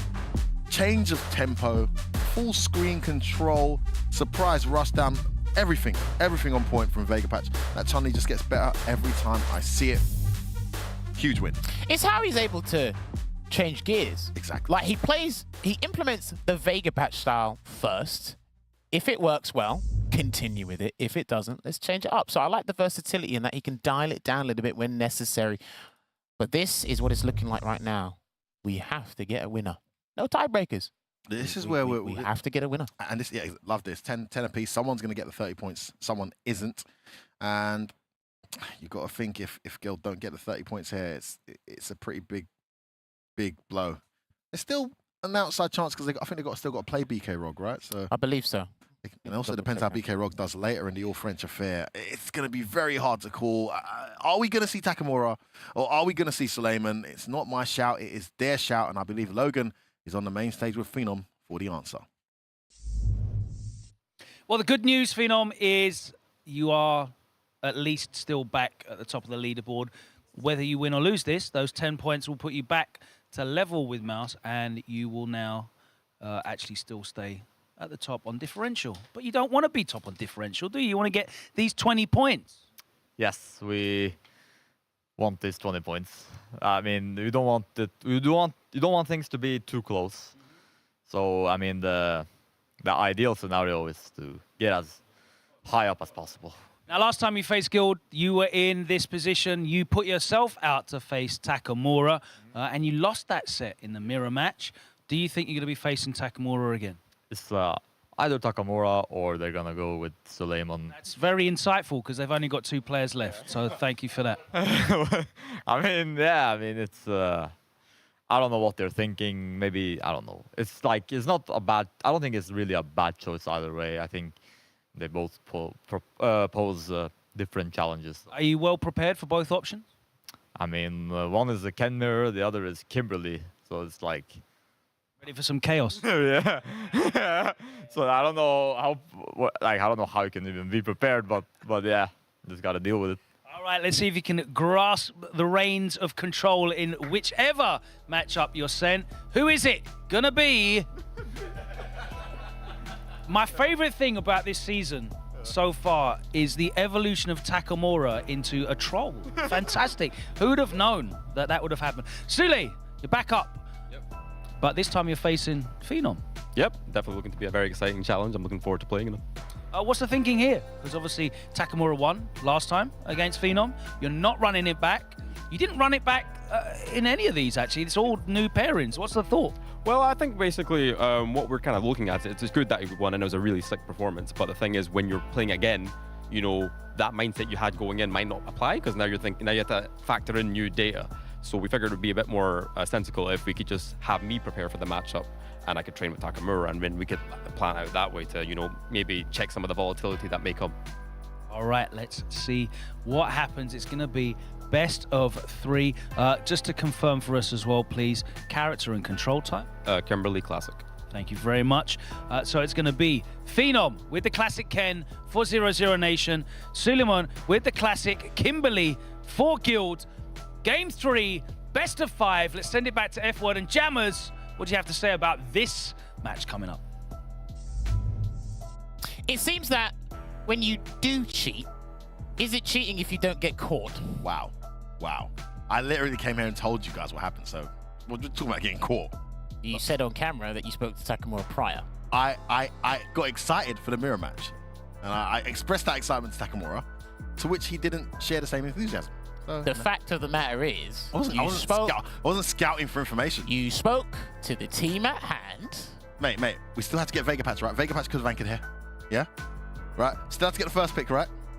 Well, I'll take 2/3 of the credit, because they were my picks. Jammers, we just got 100% right, and you're still here hating. You should be celebrating, mate. I am. You should be celebrating. I am. No, good on you. Only the 3rd time this season. You got something right for a change. It's good, yeah. I mean, we've not got 100% either of us, mate. No. It's only happened twice before this. No, because instead of you joining me in elation here, you hurled insults and accused me of false accusations of cheating. What kind of commentary partner are you? Logan, get back over it. Put Jammers on as host, mate. I'm not going to deal with this anymore, mate. I mean, I don't mind interviewing the place. Insulting left, right, and centre. Anyway. Yeah? What matters most, though, Jammers, is man, anchor match, baby. This is a surprise pick, and if there's one team this season that you're going to struggle to predict their picks, it's going to be Guild. And then when you start really jamming. And here they are, More for at the rocking out beginning. Suleiman. Yeah. If it was a first Little to two, by little. You know. I think it would make more sense. But in a first to 3, you have to be super confident in the Ken matchup to put yourself up against Phenom, someone who, as we've seen this season, just gets stronger as the set goes on. 2 battles and a round down against Ending Walker, brought it all the way back. Yeah. But here's the thing, with Phenom's style, he has to make the adjustments fundamentally. His game plan and his gameplay are consistent in general. Suleiman has to keep mixing up his approach, coming with the 8-way different mix-ups and whatnot. He has to keep changing things up here. And he's already going to start things off with a throw loop, or try to. He go backs away. Now, as long as he doesn't get too gung-ho here, not worry about his defensive options, because again, some of the best offense in Ken going up against some of the worst defense in Kimberly, that's not a good look. It's not a good pairing. Yeah, momentum's going to be massive here for both these characters, but of course Ken's got the stop the momentum option with the reversal, with the DP. Try reversal there, puts up the can. He thought he was going to respect it, but he didn't. To the corner you go. Here we go. There's a throw tech there from Suleiman. He did a Vader throw earlier with that jump elbow. There's a trade. Oh, he actually had the hit, didn't follow through. Beautiful check there from Phenom. One drive rush too many into the level 2, going to burn her out. He's only got level 1 to work with here, otherwise he will be stunned, but he's going to get a throw tech again. Right. Oh. I'm not sure he meant that, but he'll take it. Had he done a normal jump there, it would have got a full cross-up jump in on the stand heavy punch. But the habit is to just do the elbow drop regardless, because it's... Would you do a normal jump? Yeah. Maybe to get out of the corner. But that's what he expects Phenom to expect, is him attempting to get out of the corner. That's why he's doing the elbow drop. Backs away. Almost burnt himself out here. This time. Vagabond edge for the knockdown, and another throw. Looks like he's going to be stubborn and go for these throws. Safe approach here. Perfect parry going to throw him to the corner. And his perfect parry success rate is pretty let it fly. well. Burnout worth it there to get that DP and stop that Kimberly momentum. But you don't want to be in block stun against Kimberly now. Oh, he had to hit. Oh, late ladder stand throw. He just starts Cypher. It's coming. No, he's not going to use it. Huh? Oh, side switch as well. Why didn't he go for it? Dragon Lash Flame connects. Would have kept him in that burnout state as well. Yeah, oh, that works. Punish counter, I think Phenom may have actually... I know it's a punish counter, so he couldn't cancel anyway. All right, he's going to lose the canister as well. There you go. Random DI becomes so scary when you're in burnout. Well, when he takes Phenom to the corner, he's not going to have an extra mix-up there with the cans. He's going to have to do this the earnest way. Oh, nice check there. Delay jab. Oh, it's all working. Phenom pressing buttons at the wrong time. He's in there. Yeah, he charged up the cat. Oh, okay, that must be a frame kill, yeah. All right, throw again. Going well for Suleiman. One more? Yeah, he tried it. Take that hit, though. At least you're not in the corner. Backs away, okay. He's still got level 3 to work with here. Just tiny walk back on wake up there works out. Stop doesn't get punished, though. Big whiff on that punch. Not going to get level 3 in time. He tried. He's in the corner now, burnt out, though. Buffering like crazy as Phenom. He's pumping. Any sort of hit here. Suleiman's got to be respectful. Big whiff, can't do that too often. Drug gauge is almost replenished there completely here for Phenom. Ooh. He runs in, good jump away. Is he waiting for the stun? He's back. Oh, he didn't get it. That's a great jump back for Phenom. Massive turning point. That's huge. Beautiful defense on Burnout, and then the jump over gets the hit. He's still got level 3 here, F-Word. And he waits. Yes! So it's the right choice. And he gets himself on the board there. Det eneste med han som jeg kan si, er at han er den typen som aldri tar mer enn maks 2 kast. Ja, så that's it. To switch sides and land level 3, great play from Phenom there, Jam. If you ever want to beat the driver boss, use this crouching medium punch. Because I think crouching medium kick is it's gonna punish him. Decent here, but eventually he's gonna start using EX air tatsu to bait throws and wake up. No, when he walk, just walk and block, just look at the crushing medium kick. He's gonna do it. But if he's a little bit far, he's gonna do drive rush. But even in saying that as well, with the crouching medium kick, are you like comfortable with that range though? Because if you're not really comfortable with that range, the walk and block. Tried to jab his way out. Had he gone for the elbow drop, might have caught the throw. But that's a big read. Drive reversal right off the bat here, so they must have seen something. Yeah. Oh, drive rush into a roundhouse. Look at that meter burn. He's an expensive character. Oh, nice whiff punish. Burns himself out there for the momentum. Slides in. Jumps out again, puts it back to the corner you go. That's what makes the momentum for Kimberly so good. Almost got the perfect parry there, did Phenom. Now he's burnt out. Ready this time with a DP. He's actually been pretty damn good against the elbow drop here. Highly consistent is Phenom against that. I saw that speed. Oh, he's ready. He's trying to bait my DP. I'm ready for it. Wake up jab works out though. He can get out if he wants to. Walks into the medium. Gonna side switch? No. Good block there from Phenom. And that was the burnout frame there, I believe, before he recovered the time. Nice shot, you kid. What bet from Phenom? Trying to close this out here. Oh, he gets hit by that fireball. That's massive. Phenom might want to drive rush cancel so he can burn himself out. He doesn't want to do a situation, but he's too far away now. No need to rush here in Phenom's opinion. Just slowing it down. He's just need one tap, and that's the tap he needed. Halfway there. 2 bars apiece in terms of the super gauge. Drive rushes in, almost gets the perfect parry, but gets a whiff cancel. Probably didn't want that. Here's a can. Rotate. Good defense from Phenom, and he's ready for that jump as well. I think he's just ready for the aerial scenario now. Oh, parry connects, knows what side it's on. Yeah, look at that. Defensive choices on wake up in absolutely perfect from Phenom. And again, 2 roundhouses connect bad trades for Kimberly. Positional advantage at least for Suleiman. Oh, he should jump roundhouse. Slowing it down here, Suleiman waiting for some drive gauge to come back so maybe he can get a safe drive rush cancel if it gets to that point. Still waiting. Phenom's not going to whiff what you want. I think he's looking for the roundhouse. These buffers there, medium punch buffered. Oh, catch him low. He's going to level 3 here, surely. No, just to the corner you go. Perfect frame kill. Again, he gets it right on the throw. Back throw. Delayed jab. He's actually been pretty successful with those delayed jabs there in the attempts. And he's going to go for Ninja Star Cypher. Trying to catch when he's doing those delayed jabs. He's caught him perfectly there, so can he make it count, though, jab? Yeah. Oh, again! And Phenom like, ugh, I already know. It's risky for Ken, though, because crouch DP is not, I mean, as Kimberly or some of the characters where your DP flies away, it's okay. He's not going to punish you, but... Burnt out here, level 3. Out, trying to get the party started. He's not going to level 3, though. Well, he's got him in the corner. All right, no resources. Yeah, he can stun whenever you want. I think it's coming now. There it is. Guaranteed. Horrible situation for Suleiman. 2 drive rush cancels can come. There it is. Not going to kill here, I don't think. Here's level 3. Ooh, that's actually quite close. Yeah. Go for the optimal stuff. Optimized stuff there from Phenom. Never mind. Oh. Nice. Oh my god. Det er en siste ting. Hvis han trykker knapp når du hopper, eller hvis du hopper på en sted hvor du slår hans, så kommer han til å gjøre parry. Ja, så du kan... Det er ikke så viktig. Ja, han har gjort det flere ganger. Ja, han gjør det uansett hvis du er nærmere. I mean, the parity when it comes to damage, the differential, is humongous. And consistency as well. Like, Kimberly gets all the opportunities, but they're just like, it's tickle damage, you know? You're just coming at him with like mosquitoes. Well, then Ken, he's got super consistent stuff as well, but he achieves his objective much quicker than Kimberly does, I feel. And when she gets going, she's got to think about the DP. Yeah, always. She doesn't. Oh, that's a beautiful trap. Missed this throw, not punished though. This is almost a big whiff on that medium, gets punished by Phenom. Nice 20% there taken off. Still trapped in the corner here. Throw. Tried to elbow drop again, and he walked away. Beautiful spacing on that stand heavy punch. That medium kick's whiffed a couple times and cost him dearly. It's Phenom who moves into set point here. Are we going to see the curse of the 2-0 up? I'm not sure, man. Backs away. Maybe one of the anchor matches where it all goes according to plan for 0-0 Nation. And it's continuing that fashion with that medium kick in the middle of the string. Jab interruption Cancel, there. though. Stubborn with his own jabs as Phenom gets one throw. Goes for Meaty Fierce, trying to stop Suleiman from jumping on. Oh, get it, Wes, that's going to be it. No! Wait a minute.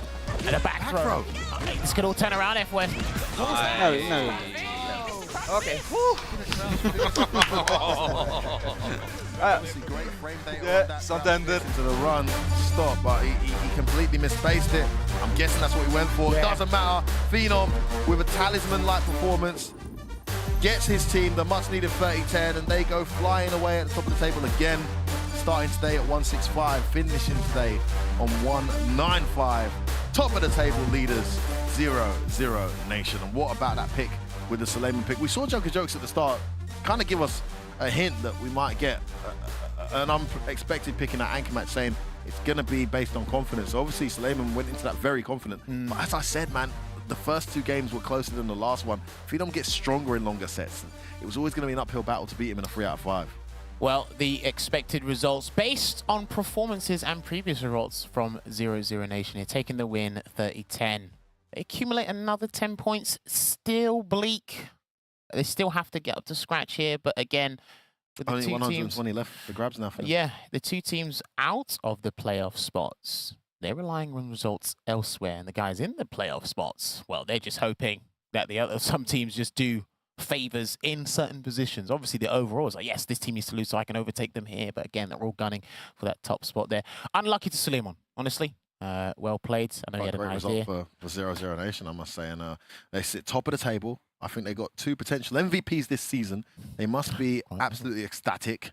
We don't have to guess how they must be feeling. We're going to see how they're feeling, because Logan is on the main stage with the victors now.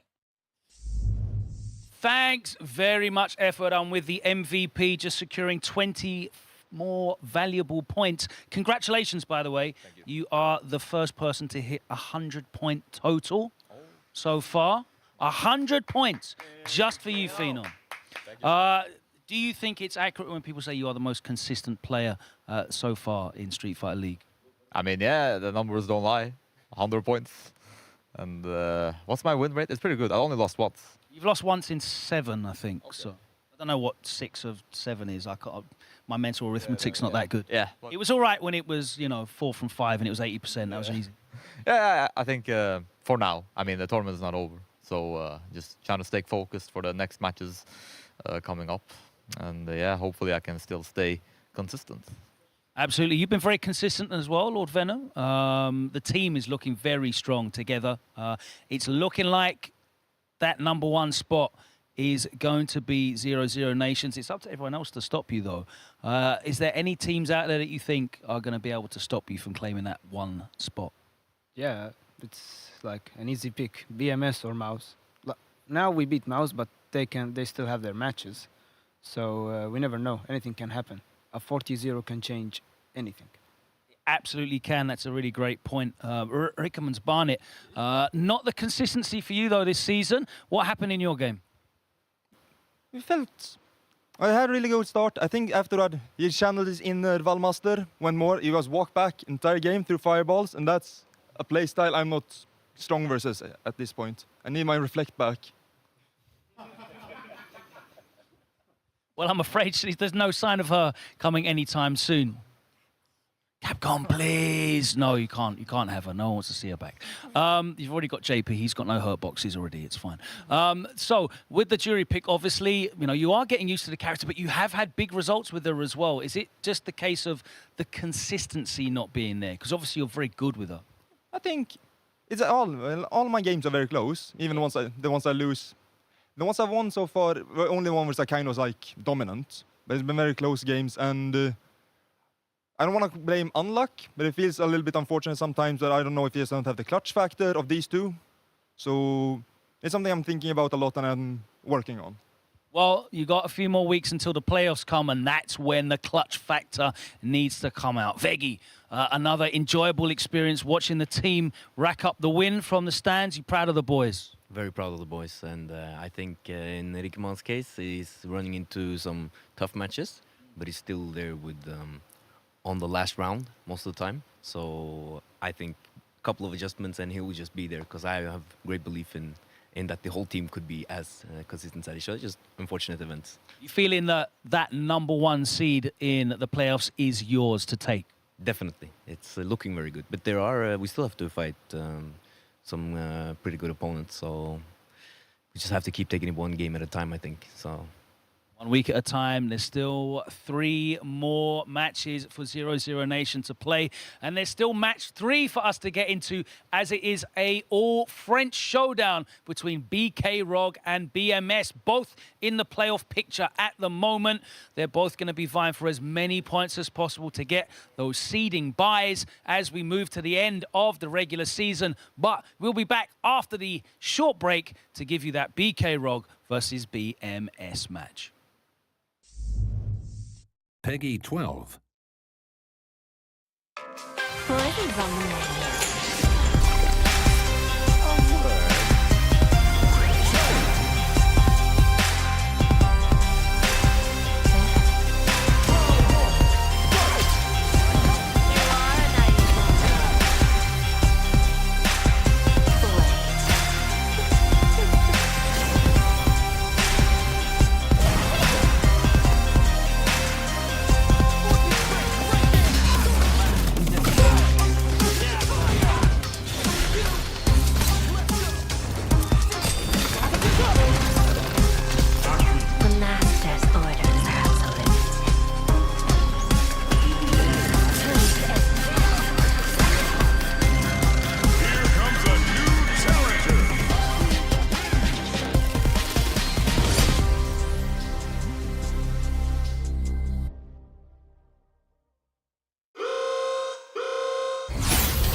This is where we make an impression.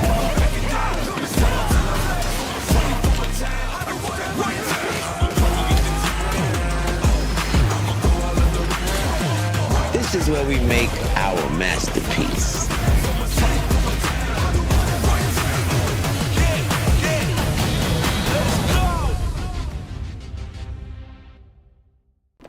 基本的に SA 打ってきた時は絶対打った方がいいですね。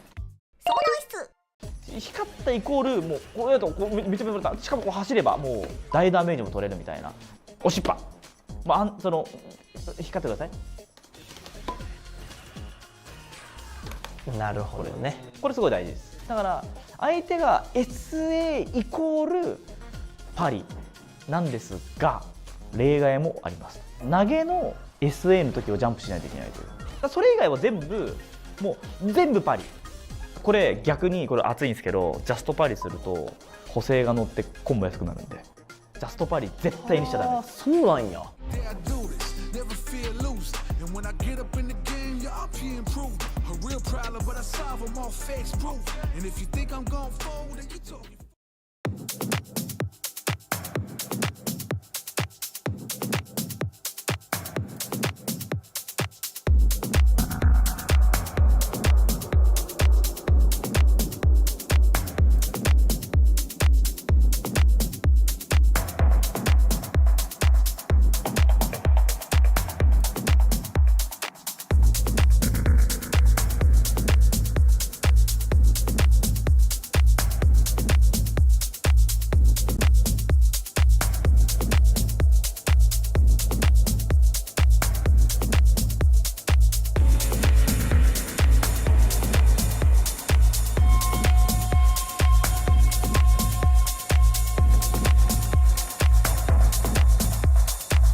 Welcome back. 2 matches down, 1 more to go on this explosive week here at Street Fighter League Pro Europe 2023.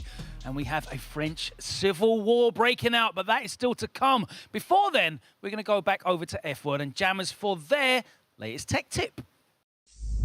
Well, we've always had a good time picking them. Obviously, I've tried to avoid some, he's tried to avoid some, but we got to get through all of them in general. But it's actually been fun relearning these things ourselves and educating you guys at home. But I've already done one with invincibility, but which one have you gone for this time?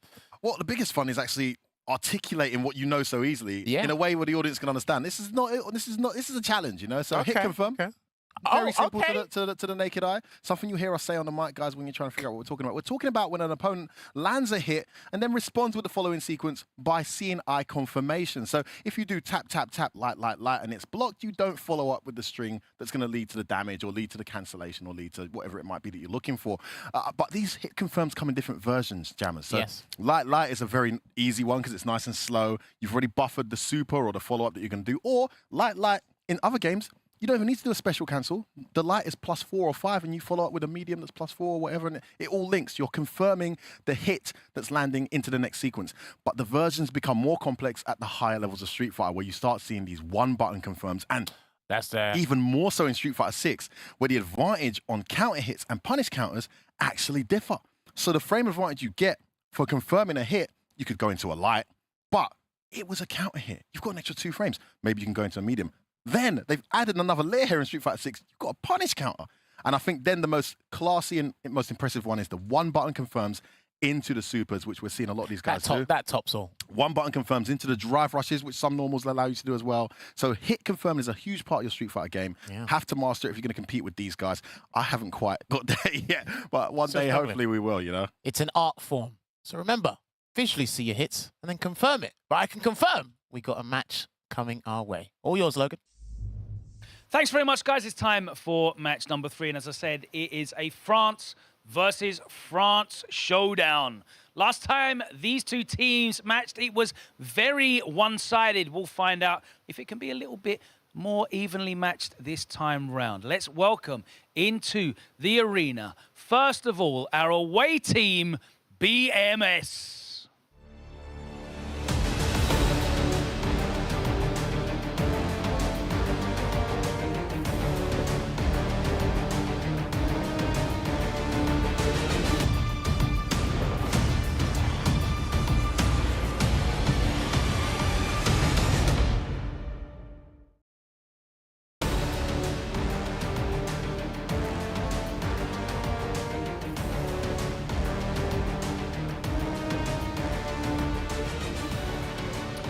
Welcome back. Obviously, this is a very exciting matchup between two teams of players that know each other so very well, train with each other, compete against each other. Some of you guys are friends on different teams as well. Is this going to be a deeper level of Street Fighter with how much knowledge and experience you guys have?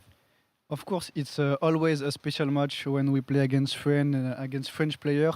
We play them a lot in CPT event, in World Warrior. So, of course, it's always a close match because we know each other a lot. So, it will be fun. Last time we put 40 up on the board, it was a sweep for you. Obviously, if you put 40 up again, that does take you to the top of the leaderboard. This season, being in that first or second spot is so very important in terms of the seeding in the playoffs. Will you be happy with nothing less than 40 points? I think it's an away match, so of course it's good to win, but we don't expect that much because when you're away, it's always a difficult match. They counterpick you, so we will try the best to win the confrontation, and that's it. Thank you very much, Valmaster. Would it be okay to speak to you if you want to come down? Thank you very much.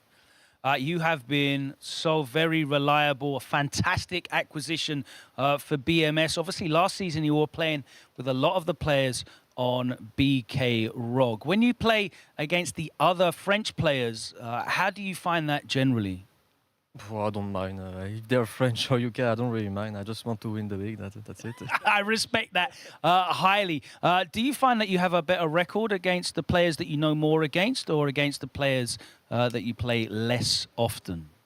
I have a better record against players that I play more, usually. So I guess I'm probably going to play against Kane today again. I will see if he picks Ken or Jamie. Probably Jamie, I think, because last time I won against his Ken. So yeah, I'm confident. Always confident, always quietly confident, and very consistent this season. It's been a tremendously impressive performance so far. As I said last time, 40-0 to BMS. BK ROG, whilst they are looking safe in the playoff position, they don't want to get too far behind the pack. The hope is still there of a top 1 or 2 seeding. So without any further ado, let us welcome into the arena BK ROG.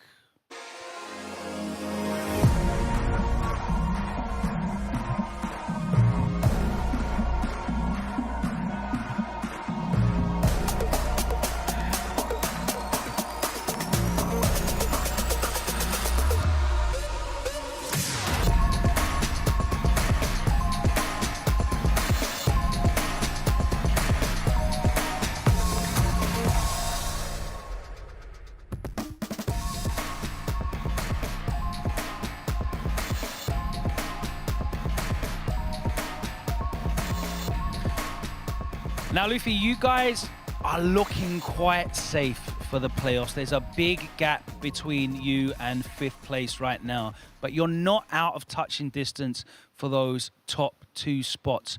Are you willing to gamble with these results and try and push for a 1 or 2 place, or are you just looking to bank some safe points and make sure you get into the playoffs? No, I actually want to get the 1st or 2nd place. It's so important this year on the Street Fighter League with the new rules, so it's very important to get the 1st or 2nd place. I just realized how silly that was, me asking if you want to gamble. So are we going to see you play this season? That's the big question everyone wants to know. You don't need to, and that's the great thing. You've put together this squad of 3 players that can play in any order. They're having a fantastic run so far. I know that with the Manon, you haven't been, enjoying the character and really finding the results that you've wanted just yet. But are we going to see you play? Probably in the playoff, because I'm playing a grappler, so the less I show, the better it is. That's very true. The surprise element. Nasim, if you would like to come down and talk to me, I would love to speak to you again. Last time round, it was a big loss for you guys. But other than that, it's been very impressive this season. You haven't really been outclassed by many teams, but when you played BMS, it was a harsh lesson. Do you think it's going to go the same way again, or have you been working hard on trying to turn the result round? First one, we worked hard on each matchups, and this time we are at home, so we know the order in advance, and I hope this will help us. So, do you think having the ability to arrange which character versus character matchups is what caused you to lose last time? Now that you have the choice from the home side to counterpick BMS's characters, you think that will make a big difference for you? That's going to make a huge difference for me. Of course, if I can choose my matchup, I can express myself. I don't know. Yeah, that's it. All right. I hope it goes well. We're looking forward to a very exciting match number 3. BK Rog, if you want to take your seats at the home end, and we will find out exactly what this lineup looks like for BMS. Of course, a stacked roster for them, 4 incredible players to choose from. The only way we can find out that information is heading over to F-Word and Jammers with that lineup. Yeah, the all-French affair is now here. We need to determine things because both teams are gunning for that 40-0. Like Nasim discussed, when I get to pick my match, I get to express myself, and I get to show you the form of Honda here. But this is what they're going for here. BMS as a way. Okay, Kills You going to be the vanguard. Mr. Crimson as the middleman. Again, interesting. And Valmaster's going to be playing at the back. Keeping it safe there with the Valmaster, the harder character to counter pick. You could say Kills You as well with the jury out of all the matchups they have. But I think BMS and BK Rog are 2 of the few teams in the league this season who the home away selection actually matters quite a lot for them. We've seen that how the matchup was very difficult for them when they were away from home with the Guile. For the Honda and so forth and so on. So it's going to be Nasim Claw. We called this is the prediction we've picked, right? Nasim Claw going up against Kills You with the Honda. We think that's a very fightable matchup for Honda. We'll see if he goes with it. This is where we were having a lot of deliberation. We do feel that Luffy's going to sit out again. Yeah. And I think he confirmed it there, saying, the less he shows, the better. But they do need to make sure they qualify. There's still a small chance they don't qualify, right? And also they want to qualify in a position where they're playing from home. So we're saying Kane against Mr. Crimson because of the Dowsim matchup. Kane can fight it fairly well. And Kusanagi versus Valmaster. But we didn't factor in Chun-Li experience for Kusanagi. So this could be where the deliberation came in. I originally thought, but then you and Logan made a fair point. I originally thought Kane would want to run it back with Valmaster, see how that goes here. But no, this is a nice, feasible, plausible lineup here. So we also didn't factor in Jamie, which we know he has, and he has a 100% win record with Jamie, 1-on-1, which Valmaster thinks might come out too. So there's this inside information we don't have that could also play a part. Time will tell, Jammers. Well, we're not running out of time because it's about time to get with game 1 here. And let's go on over to Logan Summer and Kills You. Thanks very much here with Kills You, who once again is going in first in game 1 with the jury on Classic. Now, last time round, it was a convincing victory for you against Kusanagi, 2 young players. Very, very exciting match. Who are you expecting to face this time round that you're on the away side? To be honest, that's the first time I don't really know because they can send me a lot of players. So that's the first time. To be honest, I don't know. Have you been able to prepare for this at all? Or are you just hoping that, your ability with jury will carry you through? I think we all know each other, so I'm ready for them. So, yes. Okay, let's find out who it is that BK Rog is going to be sending up first. Nasim Claw. Okay. Oh, fantastic. Brilliant. Wow. Okay. It's time. C'est l'heure. Right. Why now? Because we wanted to keep Kusanagi. Okay. So you're just saving Kusanagi for this week. He won't be playing. But why are you in this position? Oh, in this position against Killjoy, I mean? Yes. Do you think I actually want to play against Nasim and Chun-Li? Or anyone? I don't think. It seems like you don't want to play against anybody. But so why here? Why now?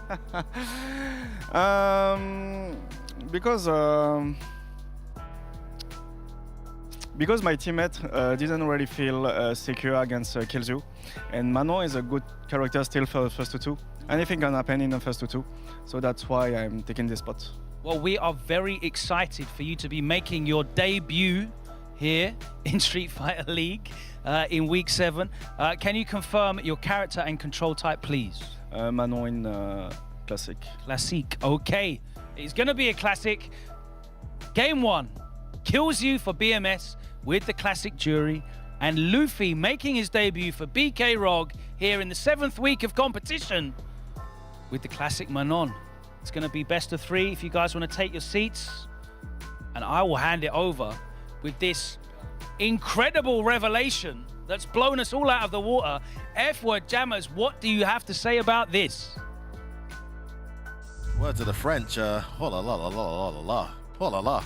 Didn't see that coming. In a matchup that's not necessarily favorable at all, just the fact that it's a first to 2 and everyone else is a bit, worried about kills you, and Luffy being the captain steps up and says, you know what, guys? I reckon I should play. 7 weeks it's taken. 7 bloody weeks. Hey, listen, that's the mindset of a grappler. Condition him to the like, he's not going to grab me. Gotcha. I wish I could do the Dave Chappelle, but I can't. Gotcha, snitch. That's actually a surprising pick. I honestly noted down at the start of the whole season that BMS was just a bad counter pick to Luffy, players and character-wise, but he's going to step up here. And again, he's been the strategist, one of the best strategists I've ever seen. Indeed. It's been working. Indeed. If this is part of the strategy long-term, makes a lot of sense. Like I said, the less I show, the better it is for me. Gamble here, but then again, asking him about gambling, well, it's just out of the cards, mate. He loves doing it. That's why he started playing grapplers, man. All that safe Rose backdash nonsense. Only won him Evo, but then he decided, you know what, I'm gonna take my my gambling skills into the Street Fighter world, and it's paid off for him. Had a very strong Mika. Rocks a very capable Manon. Just finds some matchups quite frustrating and finds the character fairly limited. In terms of the system mechanics, you don't utilize them as well as a Jury is a great example of where the system benefits one character way more than it benefits another. So yeah, these are the things to consider. Allez, Luffy. Allez, ma gueule. Vamos.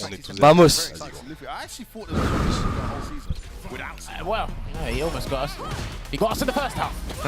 Hey, Nasim made us think we guessed right there. That sweep isn't going to get him very far. Big jump in. All right, going to go and level up here. Going to get the kind of hit conversion there. Trying to go for the stand hard punch target combo. Gets the command grab, level 3.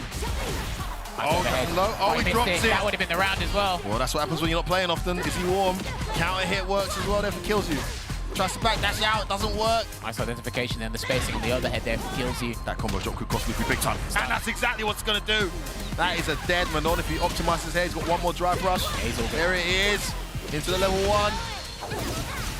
He might spend the extra. Yeah, he's going to use the store to get the extra damage on the level 1. Additional 500 damage or so. We're going into round 2 here in this battle 1.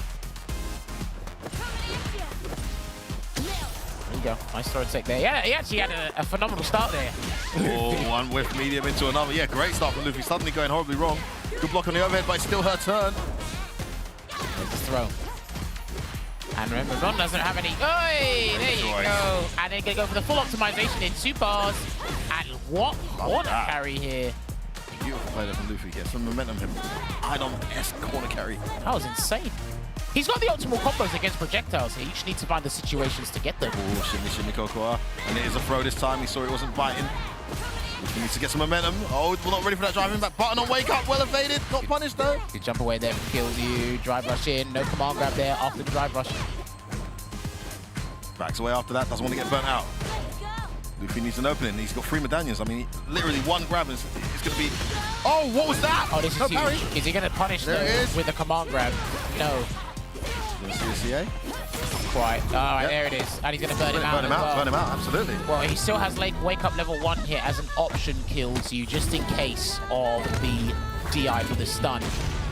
Oh, guess for game. Yeah. Oh, that was very early. Yeah, it's too obvious. He bet everything on that. Yeah. Oh, didn't level himself up.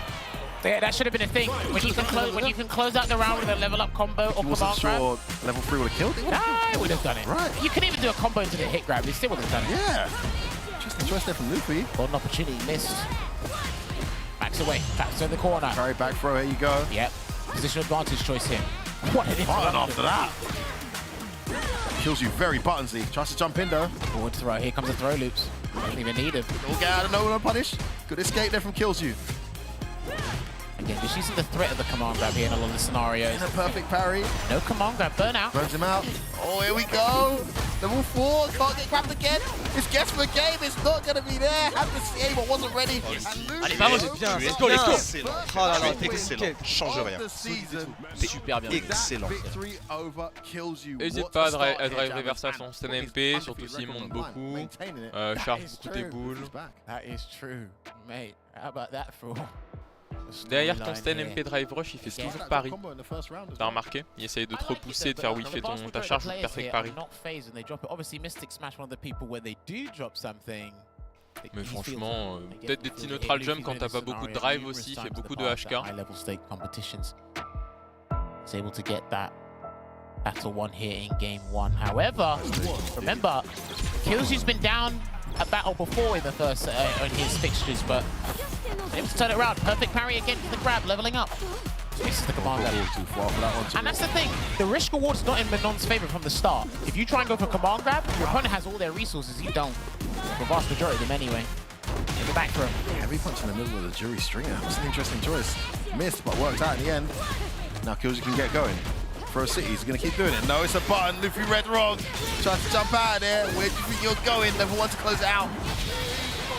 Okay, again, Killsy takes the first round in the battle. This time, we've got to talk about the league implications as well, Headjammers. We didn't really touch on that. Remember, these guys are coming in 135 points. I think 30 points away from BMS, our BK Rog.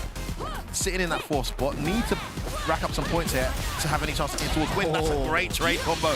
Wake up, level 1 connects. Level 1 for the side switch there. Backs away, good back away as well. Just missed the anti of the crouching fierce. Reset into the command grab. Level 3 now. Nice dash out of the jump in. No punish though. Maybe too far. I'm not sure why you didn't go for the punish there. Probably. Another perfect parry from the story of the game. And it's been most of the jabs he's been perfect parrying it. Oh, that button whiffed though. He gets whiff punish. Tries the overhead kill. Oh, Luffy, we know you too well. Nice. Allez, dégâts additionnels, tu peut-être. Yes, let's go. Ah, le petit tips de fin. C'est très bien. Là, la grosse erreur que t'as fait, c'est de tenter trop de chop spé, hein. Beaucoup trop, alors que juste avec tes coups, tu lui mets une pression incroyable. Il a trop peur, il a trop peur. Soit il tape, soit il saute. Let's go, finis-nous ça. Yeah, I saw the icon disappear after he got it, so. Oh, there you go. There's that overhead that is actually pretty difficult to punish. Man. He's had the read on these command grabs. Reversal something doesn't work out. He's holding up. Oh, wow, he missed his meaty actually. Fortunate back throw. He's in there. He's been jumping too much. Luffy's caught onto it now. Sit still and take this mix. Again, he's ready. Not working. He's almost burnt out here, F-word. Nice trade. Oh, that roundhouse getting a lot of miles. Got to be careful though. If he snuffs that out, he can DI that easily. Here's the guess though. Oh, back dash. He's thrown me too many times. It's that parry that he's trying. Oh, he gets somebody over it from full screen. Luffy sat still for a split second and kills you. Moves into game point here. Could turn this around here. Could kill you. Wow. And then the conversion straight to store up. And then wakes up level 2. And no, it was a throw. It actually hit him. No, that's Burns him out. Okay, sacrificed it because that is punishable on long. Great situation here. Here comes the infinite. Luffy just looks unbreakable right now. Trying to jump out, kills you, cannot handle this pressure. There it is. Right, let's see. Damage incoming here. He might burn himself out. No. Oh, what is going on with Luffy's combos? Oh, dude. Not like bad. this. And now he's got meter too. He gets hit and he's dead. CA's right there. He's got to hold all the pressure. He's not going to press a button, but he's not going to react to the overhead either. I believe that is a dead Mano. That is the CA as well. She's got regular vitality, so this should close it out. Kick in the face. Let's fight it out. Not quite. Block on the overhead. Yes. Je suis désolé. Oh non, non, non, c'était un beau set. Je te jure, c'était un beau set. C'est une dinguerie, frère. 19 personnes foirées, j'ai pris, frère. C'est trop. C'est pas grave, c'était beau, c'était un beau set, c'était un beau set. C'était un beau set, donc je te jure, t'as bien joué. T'as grave bien joué. And this is the one downside I must say about not exposing yourself, despite his years upon years of experience. There's only so much practice mode is going to do. You need to expose yourself to executing these things in tournament settings. Yeah. And dare I say, maybe some nerves or a bit of flusteredness there from Luffy. Remember, experience is the best teacher. And it means you still have to stay match fit for these things there. But yes, Killzoo takes it just by a nose hair. That was almost the most strategical, perfect pick. But his undefeated record is gone now. He's now got a 100% loss record, unfortunately. You say he's flipped on his head now. Such are the harsh times here in Street Fighter League Pro EU 2023. And now we got Mr. Crimson coming up, the one and only. He's on fire. His last two performances, absolutely insane. I mean, the shutdown of Poppy's Cammy and before that, looking brilliant as well. Who will they send up for this one, Jammers? Have we guessed it right? Have we guessed it wrong? Only one person knows. Yes. Let's send it over to our host. Thanks very much, guys. I'm here with Crimson. It's a fantastic result for you. You managed to take down the only remaining undefeated player in Street Fighter League. That record is now gone. Obviously, you've been looking in fine form, both personally and as a team, but your individual performances have been exceptional. Are you really feeling like you're in a good flow at the moment? Yeah, definitely. We had a few tough losses, but out of that, we kept the good mental health, and yeah, we are confident for the rest of the league. They have a few options there for BK Rog, but what do you think it's going to be? It's hard to say because there is multiple okay matchups. I will say that maybe Nasim, because our matches are pretty close every time. I will maybe say Kusanagi, but I will opt for Nasim. All right, let's find out who it's going to be. BK Rog, I'm not even going to react until someone's standing right here.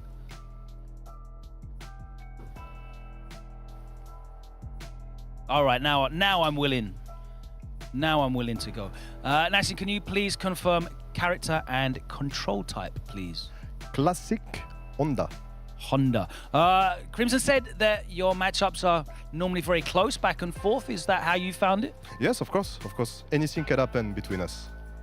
Obviously, you're hoping for the win. Do you think 2 out of 3 is better for you, or do you prefer longer sets with Crimson? It's even for me. Personally, he's, as you know, a great player who adapts very fast.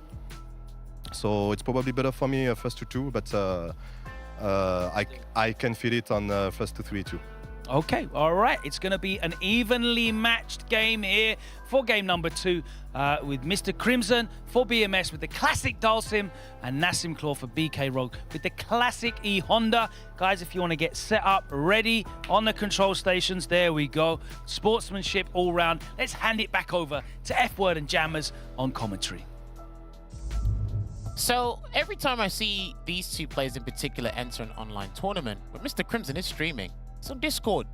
One of the first people in that Discord chat is Nasim. These guys are exchanging notes, watching each other's gameplay, doing the peer reviews. They're doing all sorts to make sure these guys level up. When I do watch these guys play, it is indeed back and forth. But let's not forget, the last time these two encountered, it was 40-0 to BMS. But this was part of their, all or nothing strategy before they started winning. So the aim is to pick up some points here. Nasim, like I said, he was in contention to get MVP for the first half. He won two anchor matches in a row. I still think he's highly impressive. He's still got a lot more in the tank to show us here. Mr. Crimson on the flip side, up to a 75% win rate after a slow start, has looked absolutely incredible since then, and has been used, when needed, quite sparingly. They haven't used him every week. They've rested him a few times. They don't want to get the Dalsim counter picks in some of the harder matchups. But you know what? Sorry to cut you off there. Mr. Crimson mentioned something incredibly important, just in general. He said our mental health is in good shape. So everyone, please take care of your mental health, just in general. He said, look, we got to stay mentally stimulated, stay focused. We want to make sure we're all okay. Keep those glucose levels high. Well, I mean, Lord Venom, if he gave us a random topic, that's actually kind of serious. Hey, seriously. It is your glucose levels. I mean, look at tennis, man. Ouais, bien sûr, il veut sortir. Pareil, drive reversal, les coups de cul. Pas mal de drill aussi. D'ailleurs, le Sten MP, il a tendance à choper. Dexterity, baby. One thing I do know about when these two play is when Nasim does butt slam, Crimson does the parry, he mistimes the parry, he'll do drive reversal. I'm not sure if he's going to use that here as often. He might have some new tech like he did against Popi. It's great insight there, Jammers. Looking out for that one. We'll see if he does it, but he needs to get close first, Nasim. DI. That's a great answer. All right, there's the tempo slaps into the sumo splash. Straight to the corner here, into the 100-hand slap. Yeah, so he does that, and then he didn't need to drive reversal there, but... Jab hands maybe wins? Maybe. You said drive reversal or drive impact? Drive reversal. Oh, drive reversal. That makes sense, because Nasim's committing. Yeah. The hands off the jab cancel. Oh, so good start here. There, that's what he does. Just so he doesn't deal with the scenario in general. And he goes full screen anyway. A beneficial situation. The plus on the box slam is a big change in Honda. In the last two Street Fighter versions, 100% ready. Yeah, he knew he was ready. Took a big gamble there, doesn't pay off. To the level 1. Yoga Sunburst level 2. Yeah, it was level 2, my bad. Yeah, it was level 2. Here we go, here he goes. Slowing it down here, and he's in there. Yes, it this time. Yeah. So that's probably the biggest concern about this matchup because it's a reward for Dalsim either way. And Nasim is going to have to switch things up here, which he does. Tempo slaps straight to the corner. And he goes to level 3, big commitment, but he's going to do that mainly to get the gauge back, yeah. It's not a problem. And he's got the corner. There you go. Nice 45, just under 50% there. There's Yoga Arch. Makes him back away. Nice. Okay, just walk in, nice teleport there, good choice. You rarely see Dalsim's teleport abused like it was in previous Street Fighters, but again, it still plays an integral role. What nice Yoga Arch. I guess for game there, could have been a headbutt, it wasn't. Oh, I caught the recovery frames there, burns him out. Great scenario here for Mr. Crimson. Well, if he gets close enough to the corner, he can do back medium into the DI. Oh, big one there with a neutral jump. Nice DI. He had to respect it, he does. Nice punish. Goes in. Oh, wow. I don't think he thought I was going to hit. Of course he can Neither teleport did reaction. Wait, so that must mean the verticality on that hitbox must be bigger than I thought it was intentionally. Also, Dalsim's slow jump. True. Playing part 2 there, Jammers. Hurtbox still available to be clattered. And then he does it again. Smacking away at the moment here, blocking that stand fierce. Just waits again. Nice crouching as well. Not really jumping as often, or jumping forward, I should say, Nasim. It's only neutral jumps. Doesn't really want to get anti-air or the counter conversion. Or butt splashing. That's the choice. True. But it's just getting shut down each and every time. This is costing Dalsim some meter. Can he get some momentum to make it count? It's that full screen advantage that Dalsim gets that makes the drive reversal absolutely worth it. Swaying it out, yeah, just getting hit by stray limbs here. Good block on the crouching fist, and he's in. Oh, nice check.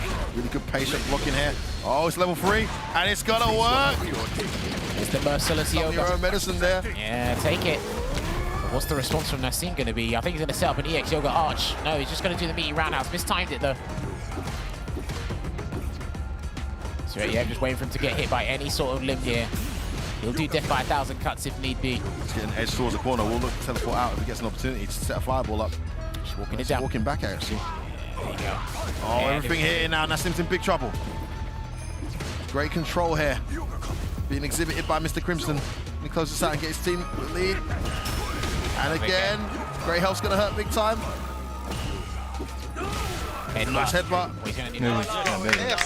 I don't think you get a full screen Oki in that scenario, but worth a try. Ça manque, moi je te dis juste un truc, si je te donne un petit conseil, ça manque un peu de pari sur les côtés. Ouais, mais aussi, je vois pas comment il peut rentrer à part. Il fait que des sauts de loin, mais il est loin. Des fois il recule exprès, et après il avance et il saute. That's exactly what Mr. Crimson's doing. However, when it comes to butt slam, what's been annoying everybody else in the league, he's like, well, I'll just parry drive reversal. Well, if you're in a matchup where you kind of have the edge in neutral, that's a good thing. But yeah, if you need to be in on Honda to win, then that becomes bad. But a great start here with Nasim Claw. And then tries, yeah, and then tries. Oh, it's blocked. But good block. Okay, that might be the round, actually. He's got to spend the level 1, maybe? No needs. Burned himself out for the double stand fierce against an airborne opponent. And what a perfect hit for Nasim. Careful with that medium into the fireball off blocked headbutt. I've seen Nasim just do drive impact off blocked headbutt before. Now, I like that he still goes for it, being stuck with the sumo slash, but I think he should do it when Crimson's got less meter to work with. Try and force himself to burn him out. And he's in there. But be careful of the drive gauge here, just blocking it out, but he takes a hit into a light conversion yoga blast. There's a float. Oh, he just started challenge it. This time he does drive reversal. Yeah, it's basically the insurance policy, and it's always guaranteed to guaranteed you cash back on that one. Well, in that scenario, it wasn't. A meet you and wake up. Nice throw, you're kidding me, Nasim. It's crazy. Is it 4 throw? Takes him down. Oh, that's it. No. Hold on. No, he's got the yellow. Oh, wait, actually, you've got to be kidding me. He just about put him in the yellow. Maximum scaling here is 50%. That last hit is a big hit. Not quite. Ah, he's got left him with an iota amount of health. Oh my god. He can't be too obvious with this. I think he's got to wait. I think nice really jump back, but he's in the corner now. Back medium kick. There it is. Is it going to be a reset? No, I think it's a full thing. He's got the meter back now. Yeah, saves the meter. Oui, Reset. go. Ready now. Voilà. C'était ce seulement comeback, ça. Let's go, Nasim. Laisse-le, t'inquiète, c'est bon, ouais, t'es concentré, c'est bien. Après, t'as fait 2 coups de cul où t'avais... Bah, après, tu me diras, non, si tu fais ton pari reversal, il y a un moment, t'as fait RNP, mais... Juste, tu t'es raté. Le pari, drive reversal, les coups de cul, c'est pas trop gênant. Faut juste que je m'adapte un peu sur le Doskoy. Un peu plus d'offense, juste quand tu le serres, essaie de mixer un peu plus. Waters in a particular scenario. Nasim, the engines are revving. Aaron already round start headbutt again. There's a throw this time from the drive rush cancel. He's in there and he tried to get a headbutt, but he snuffed it out. He might do it 3rd time. Yeah, gotta go for the throw. Picked up onto that, didn't he? Nice jump back from Nasim Core. There's the punish. Challenging too much. Punish counter state in the air. I've seen him do that a bunch of times to Hondas. But it's just a risky thing to do from certain angles, we've seen already. Yeah, just go back to plan A here, control the neutral. Not overextend. Maintain that life lead. And it's an enormous one at that. Yeah, great positional advantage as well, Jammers. Good timing on that headbutt. The dash this time into the drive rush gets him close enough. This is the sumo clap, but he chased him down with the splash. DI in the wall splat. Oh, yeah, great distance management from Nasim Claw. Gonna spend the level 1. Oh, what a time to back. What a bet. No, you don't. Man. And these are the clutch scenarios we've seen all the way through his SF5 career, all the way through to now. So good at making those reads. Big damage. Double EX goodness. yoga block into the light in front of that was tremendous damage from an anti. I've been telling you, man, one of his ways to get big damage is anti-airs. What an anti-air. What a conversion. Mr. Crimson poised to close this out. Headbutt lands, but no Oki. Able to at least cover some ground here, but massive life lead. No jumping for you, like it wasn't a punish counter. Headbutt can this again. He's going towards the corner. Got to watch out for Crimson's escape attempt. Running into buttons. He can't. This could be the end. He's going to switch sides. Yes, he is. Next hit will do Good it. block, punish. He gets the drop. Big punish there. This is absolutely huge. Takes him right to the corner here. Ultimate killer head ram. And it's going to be the guess for Nasim's life. Oh, wait. Yes! Let's go. What a gamble. That was an EX command grab. That was dead. Definitely dead. So what a huge read from Mr. Crimson, but he bet that he wouldn't do it again after he backdashed earlier. Yes. Set that in his mind. And that perfect parry was the perfect read. BMS get themselves another 10 points. And that just goes to show how similar of a wavelength these guys are on. Remember, they are training partners, but Mr. Crimson always taking that mental note. It's like, okay, in this particular scenario, you're not going to risk it there. And then he goes for the parry and takes it there. But it's what it's looking like. They are on course for another 40-0, not just in totality, but against BK Rog, the French rivals, once again here. And they move into top table position as well, I believe. No, just 10 points behind 0-0 Nation, actually. So very close to that top place now. And they just need another 40-0 here. And they go top by 5 points. They could do it. They could do it. But Valmaster is there waiting with Logan. It's just Who is it going to be? Luffy threw us all off. So, could be Kane. It could be Kusanagi. Are we going to see this Jamie? I don't know. I mean, they've thrown some insight on us there. They put the ever so reliable Valmaster, but it's all on him to do here. We're going to find out what character they're going to throw up to take him on. Logan, take it away. Thanks very much. Once again, the responsibility falls on Valmaster's broad shoulders. He's been so consistent this season. A 40-point win will put you back to the top of the leaderboard. How confident are you that you can secure that win?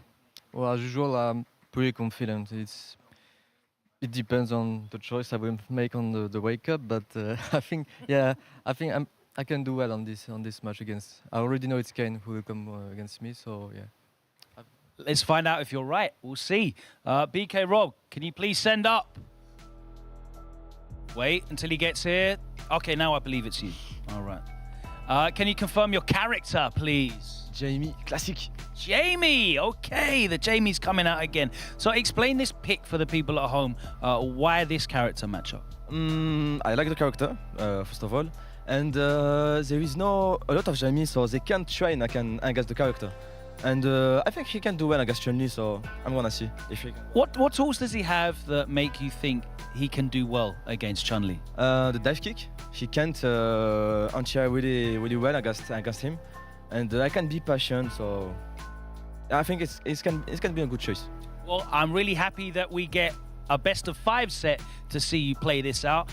It's going to be Game 3, 20 points up at the moment. BMS looking for that 40-point win that will send them back to the top of the leaderboard today. If they can secure it, it's going to be Valmaster with the classic Chun and Kane with the classic Jamie pick. If you guys want to get set up on the stations, it's best of 5.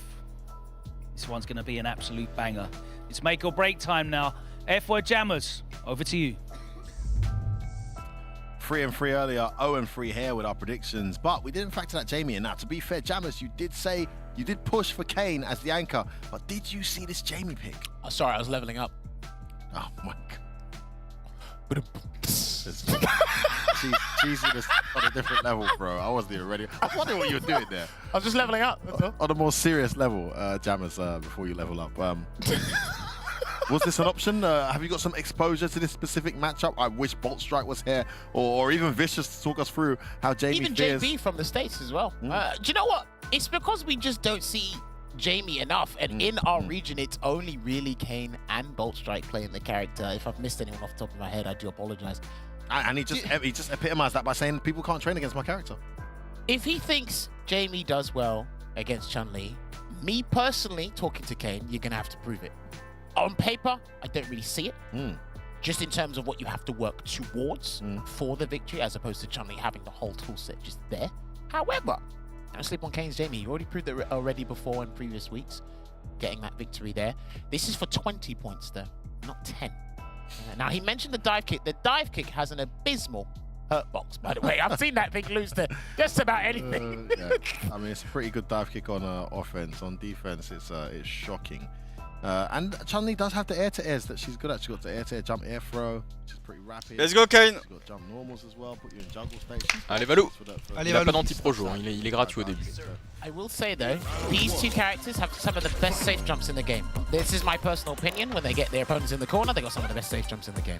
And one thing Jamie does have that's well above average is that incredible walk speed, and you see already how Kane utilizes it. Drinks up there, trades with the reversal. What a bet. He finds himself cornered here. Walk speed not so useful when you rapidly walk yourself into the corner. Delayed jump forward works out, and actually it doesn't work. Got the jump median kick there. Gets the back throw here. Chases him down. It's that classic Jamie string. Goes for free flow strikes. Didn't go for the kicks for the drink. Just keep Valmaster nearby. And he was airborne, so not too bad. Not sure what he tried to do there, but he's lost the corner as a result. Try to hold up again. Well, he might have tried to do EX arrow kick. Who knows? Immediate back heavy punch. Tries to check with that stand jab. Doesn't reach. Good start here from Valmaster. Backs away, goes back in. This time he guesses right again. Should be able to close out the round. Wow, great meter management there. Yep, and the combo wasn't even finished. He still could have done Tensho kicks or a level 1 for that juggle, but didn't need the level 1. Going into the next round here in this battle 1. Trying to do the swagger step, and the pushback on that was kind of nuts. Valmaster, good choice in the backdash there. Drinks up. It's a level 1. So scary there. Yeah, get him to think about some things. When you've been doing that. I guess it's want to drive rush into a normal or a fireball.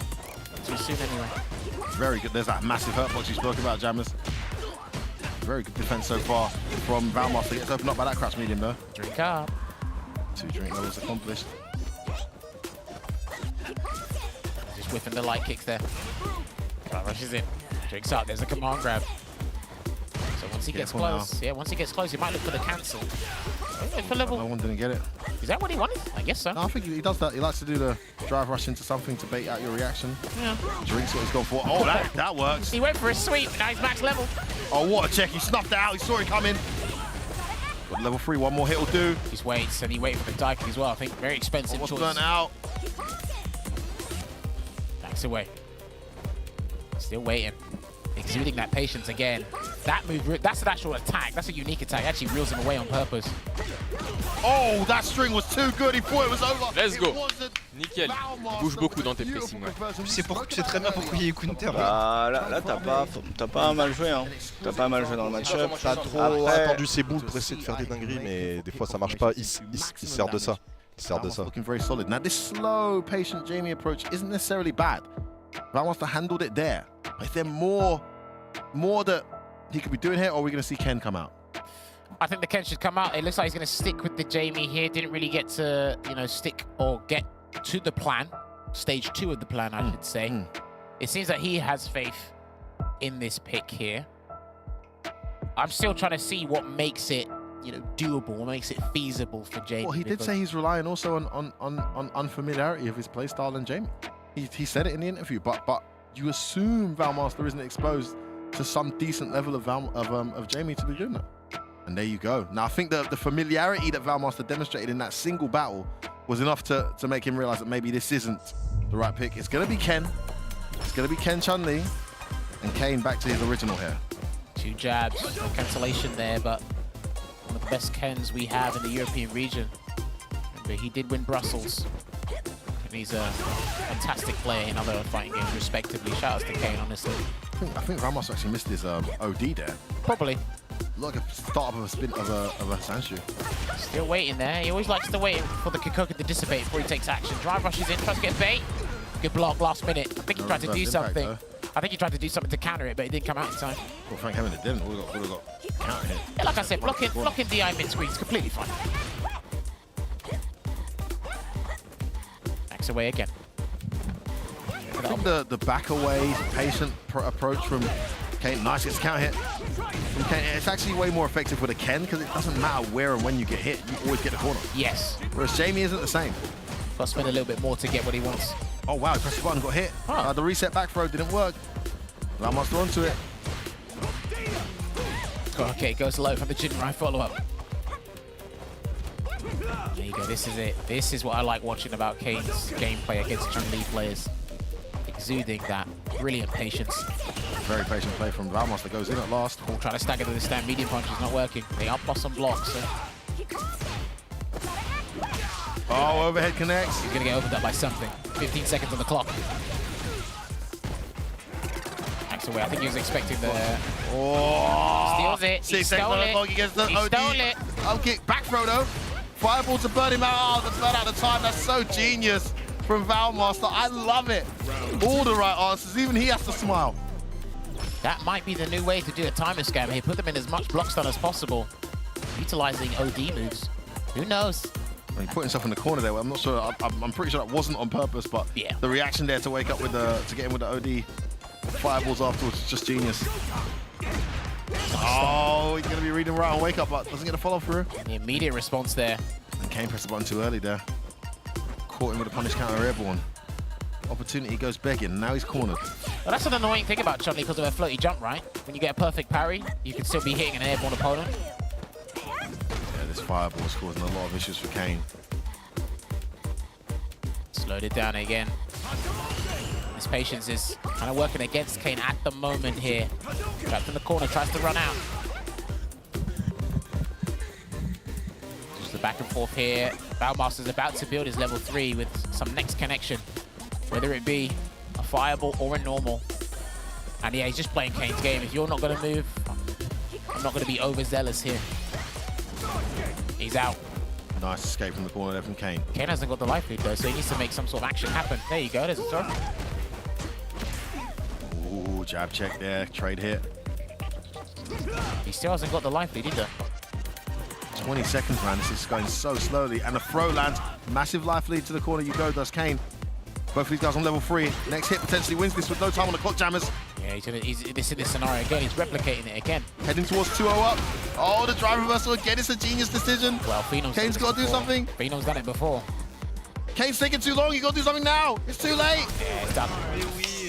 Let's go. Way Allez. too much patience there from Kane. Not used to this at all. On peut pas battre Master à ce jeu-là, c'est pas possible. C'est son terrain. C'est son terrain. They've learned from last time. They definitely learned from last time. Il aime ça attendre. He's 2-0 down. Was that 2 timeouts? Je joue pareil, mais hésite vraiment pas. Des fois, tu peux toi lui rentrer dedans et lui mettre des choix, tu vois, des chimies, des machins. Tu lui en as pas fait assez. C'était bien joué, c'était bien joué. I think the slow, patient approach is way more rewarding with Ken. Because when you get the hit, your opponent's in the corner. Not the same with Jamie. Wow. So if he's going to play Jamie, he's going to have to play a more aggressive Jamie. Wow, good call, because he's already done drive rush stand fierce in the check, but no cancel. There we go. Needs a 3-0 here. You can already tell there's a change in gameplay because he knows he's running out of time. Yeah, the patient approach is not the one with Jamie, it looks like. Some of it, yes. Had the hit there. Already a much more aggressive start here from Kane. This is a lot better. And a third throw. Counter hit, but it doesn't change anything. See there, the pickup as well. Is that the round? Swagger step. Base out a reversal, okay. Worries. Kane off to a flying start here, but he is 2 down. Well, I hate to sound cliche-ic. Broken record, yeah. Making up words here. Cliche-ic, that could be your thing though. Nice swagger step. Gets a guaranteed 2 drinks there. Don't get too carried away now. We'll see if Valmaster can do what Phenom did and banish the curse. Jumped into the Kakokin there, unfortunately, therefore Kane. He's got 2 levels. 3rd level, command grab's available. 4th level, he's all good. Now, nice reversal there from Valmaster. Stops the momentum straight away. He's identified that there's a change in aggression here from Kane's approach. Right before he pulls the brakes again. He's rocking that out here. Oh, that works. Now that was a target combo I haven't seen. I think that might be exclusive to level 4, I'm not sure.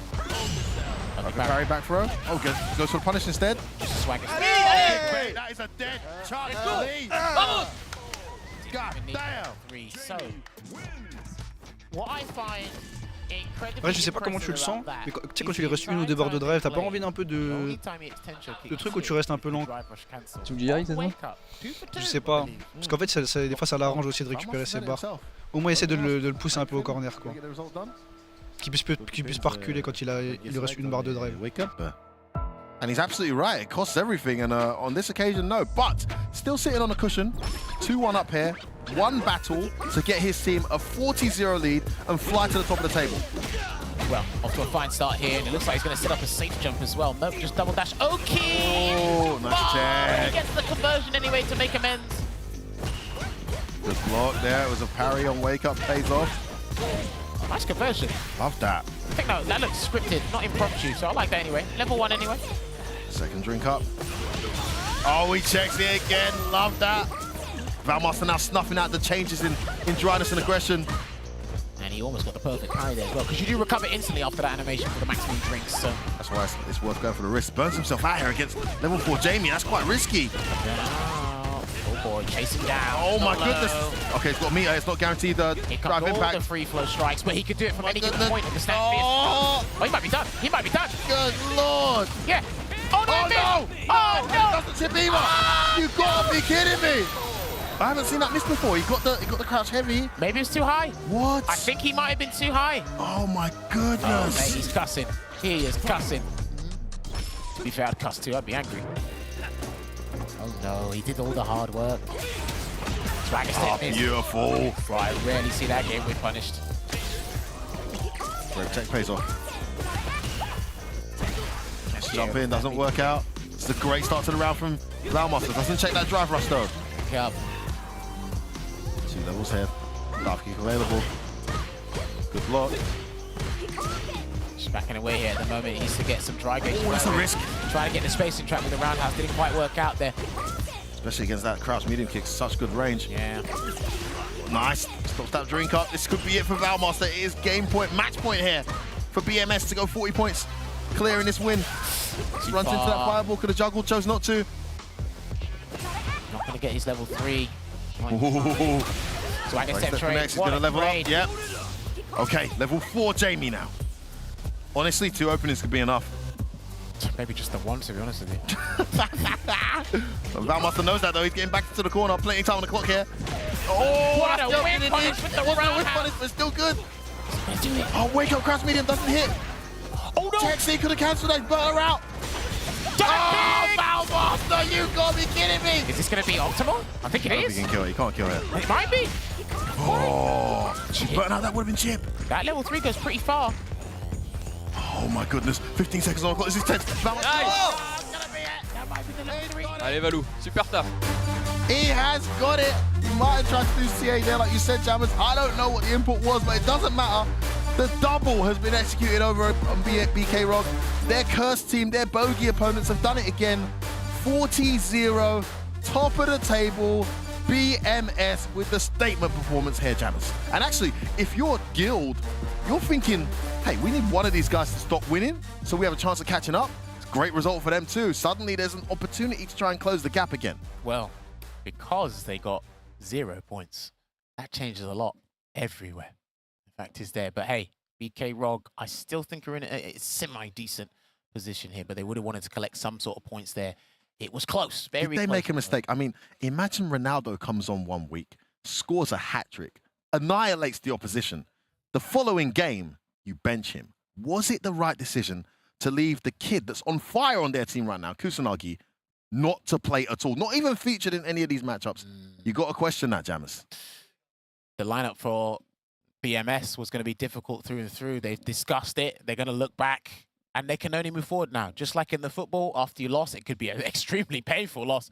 You've just got to move forward there. Unfortunate there for BK Rock, but absolute delight. Job well done, executed clinically there by BMS. But then, this is crazy. From this point onwards, they're just focused on their top spot positions and whatnot. They're probably okay. That's what they're fighting. BMS's conversation is totally different now. Whereas BK Rock, unlikely they don't qualify because there's a pretty decent gap right now.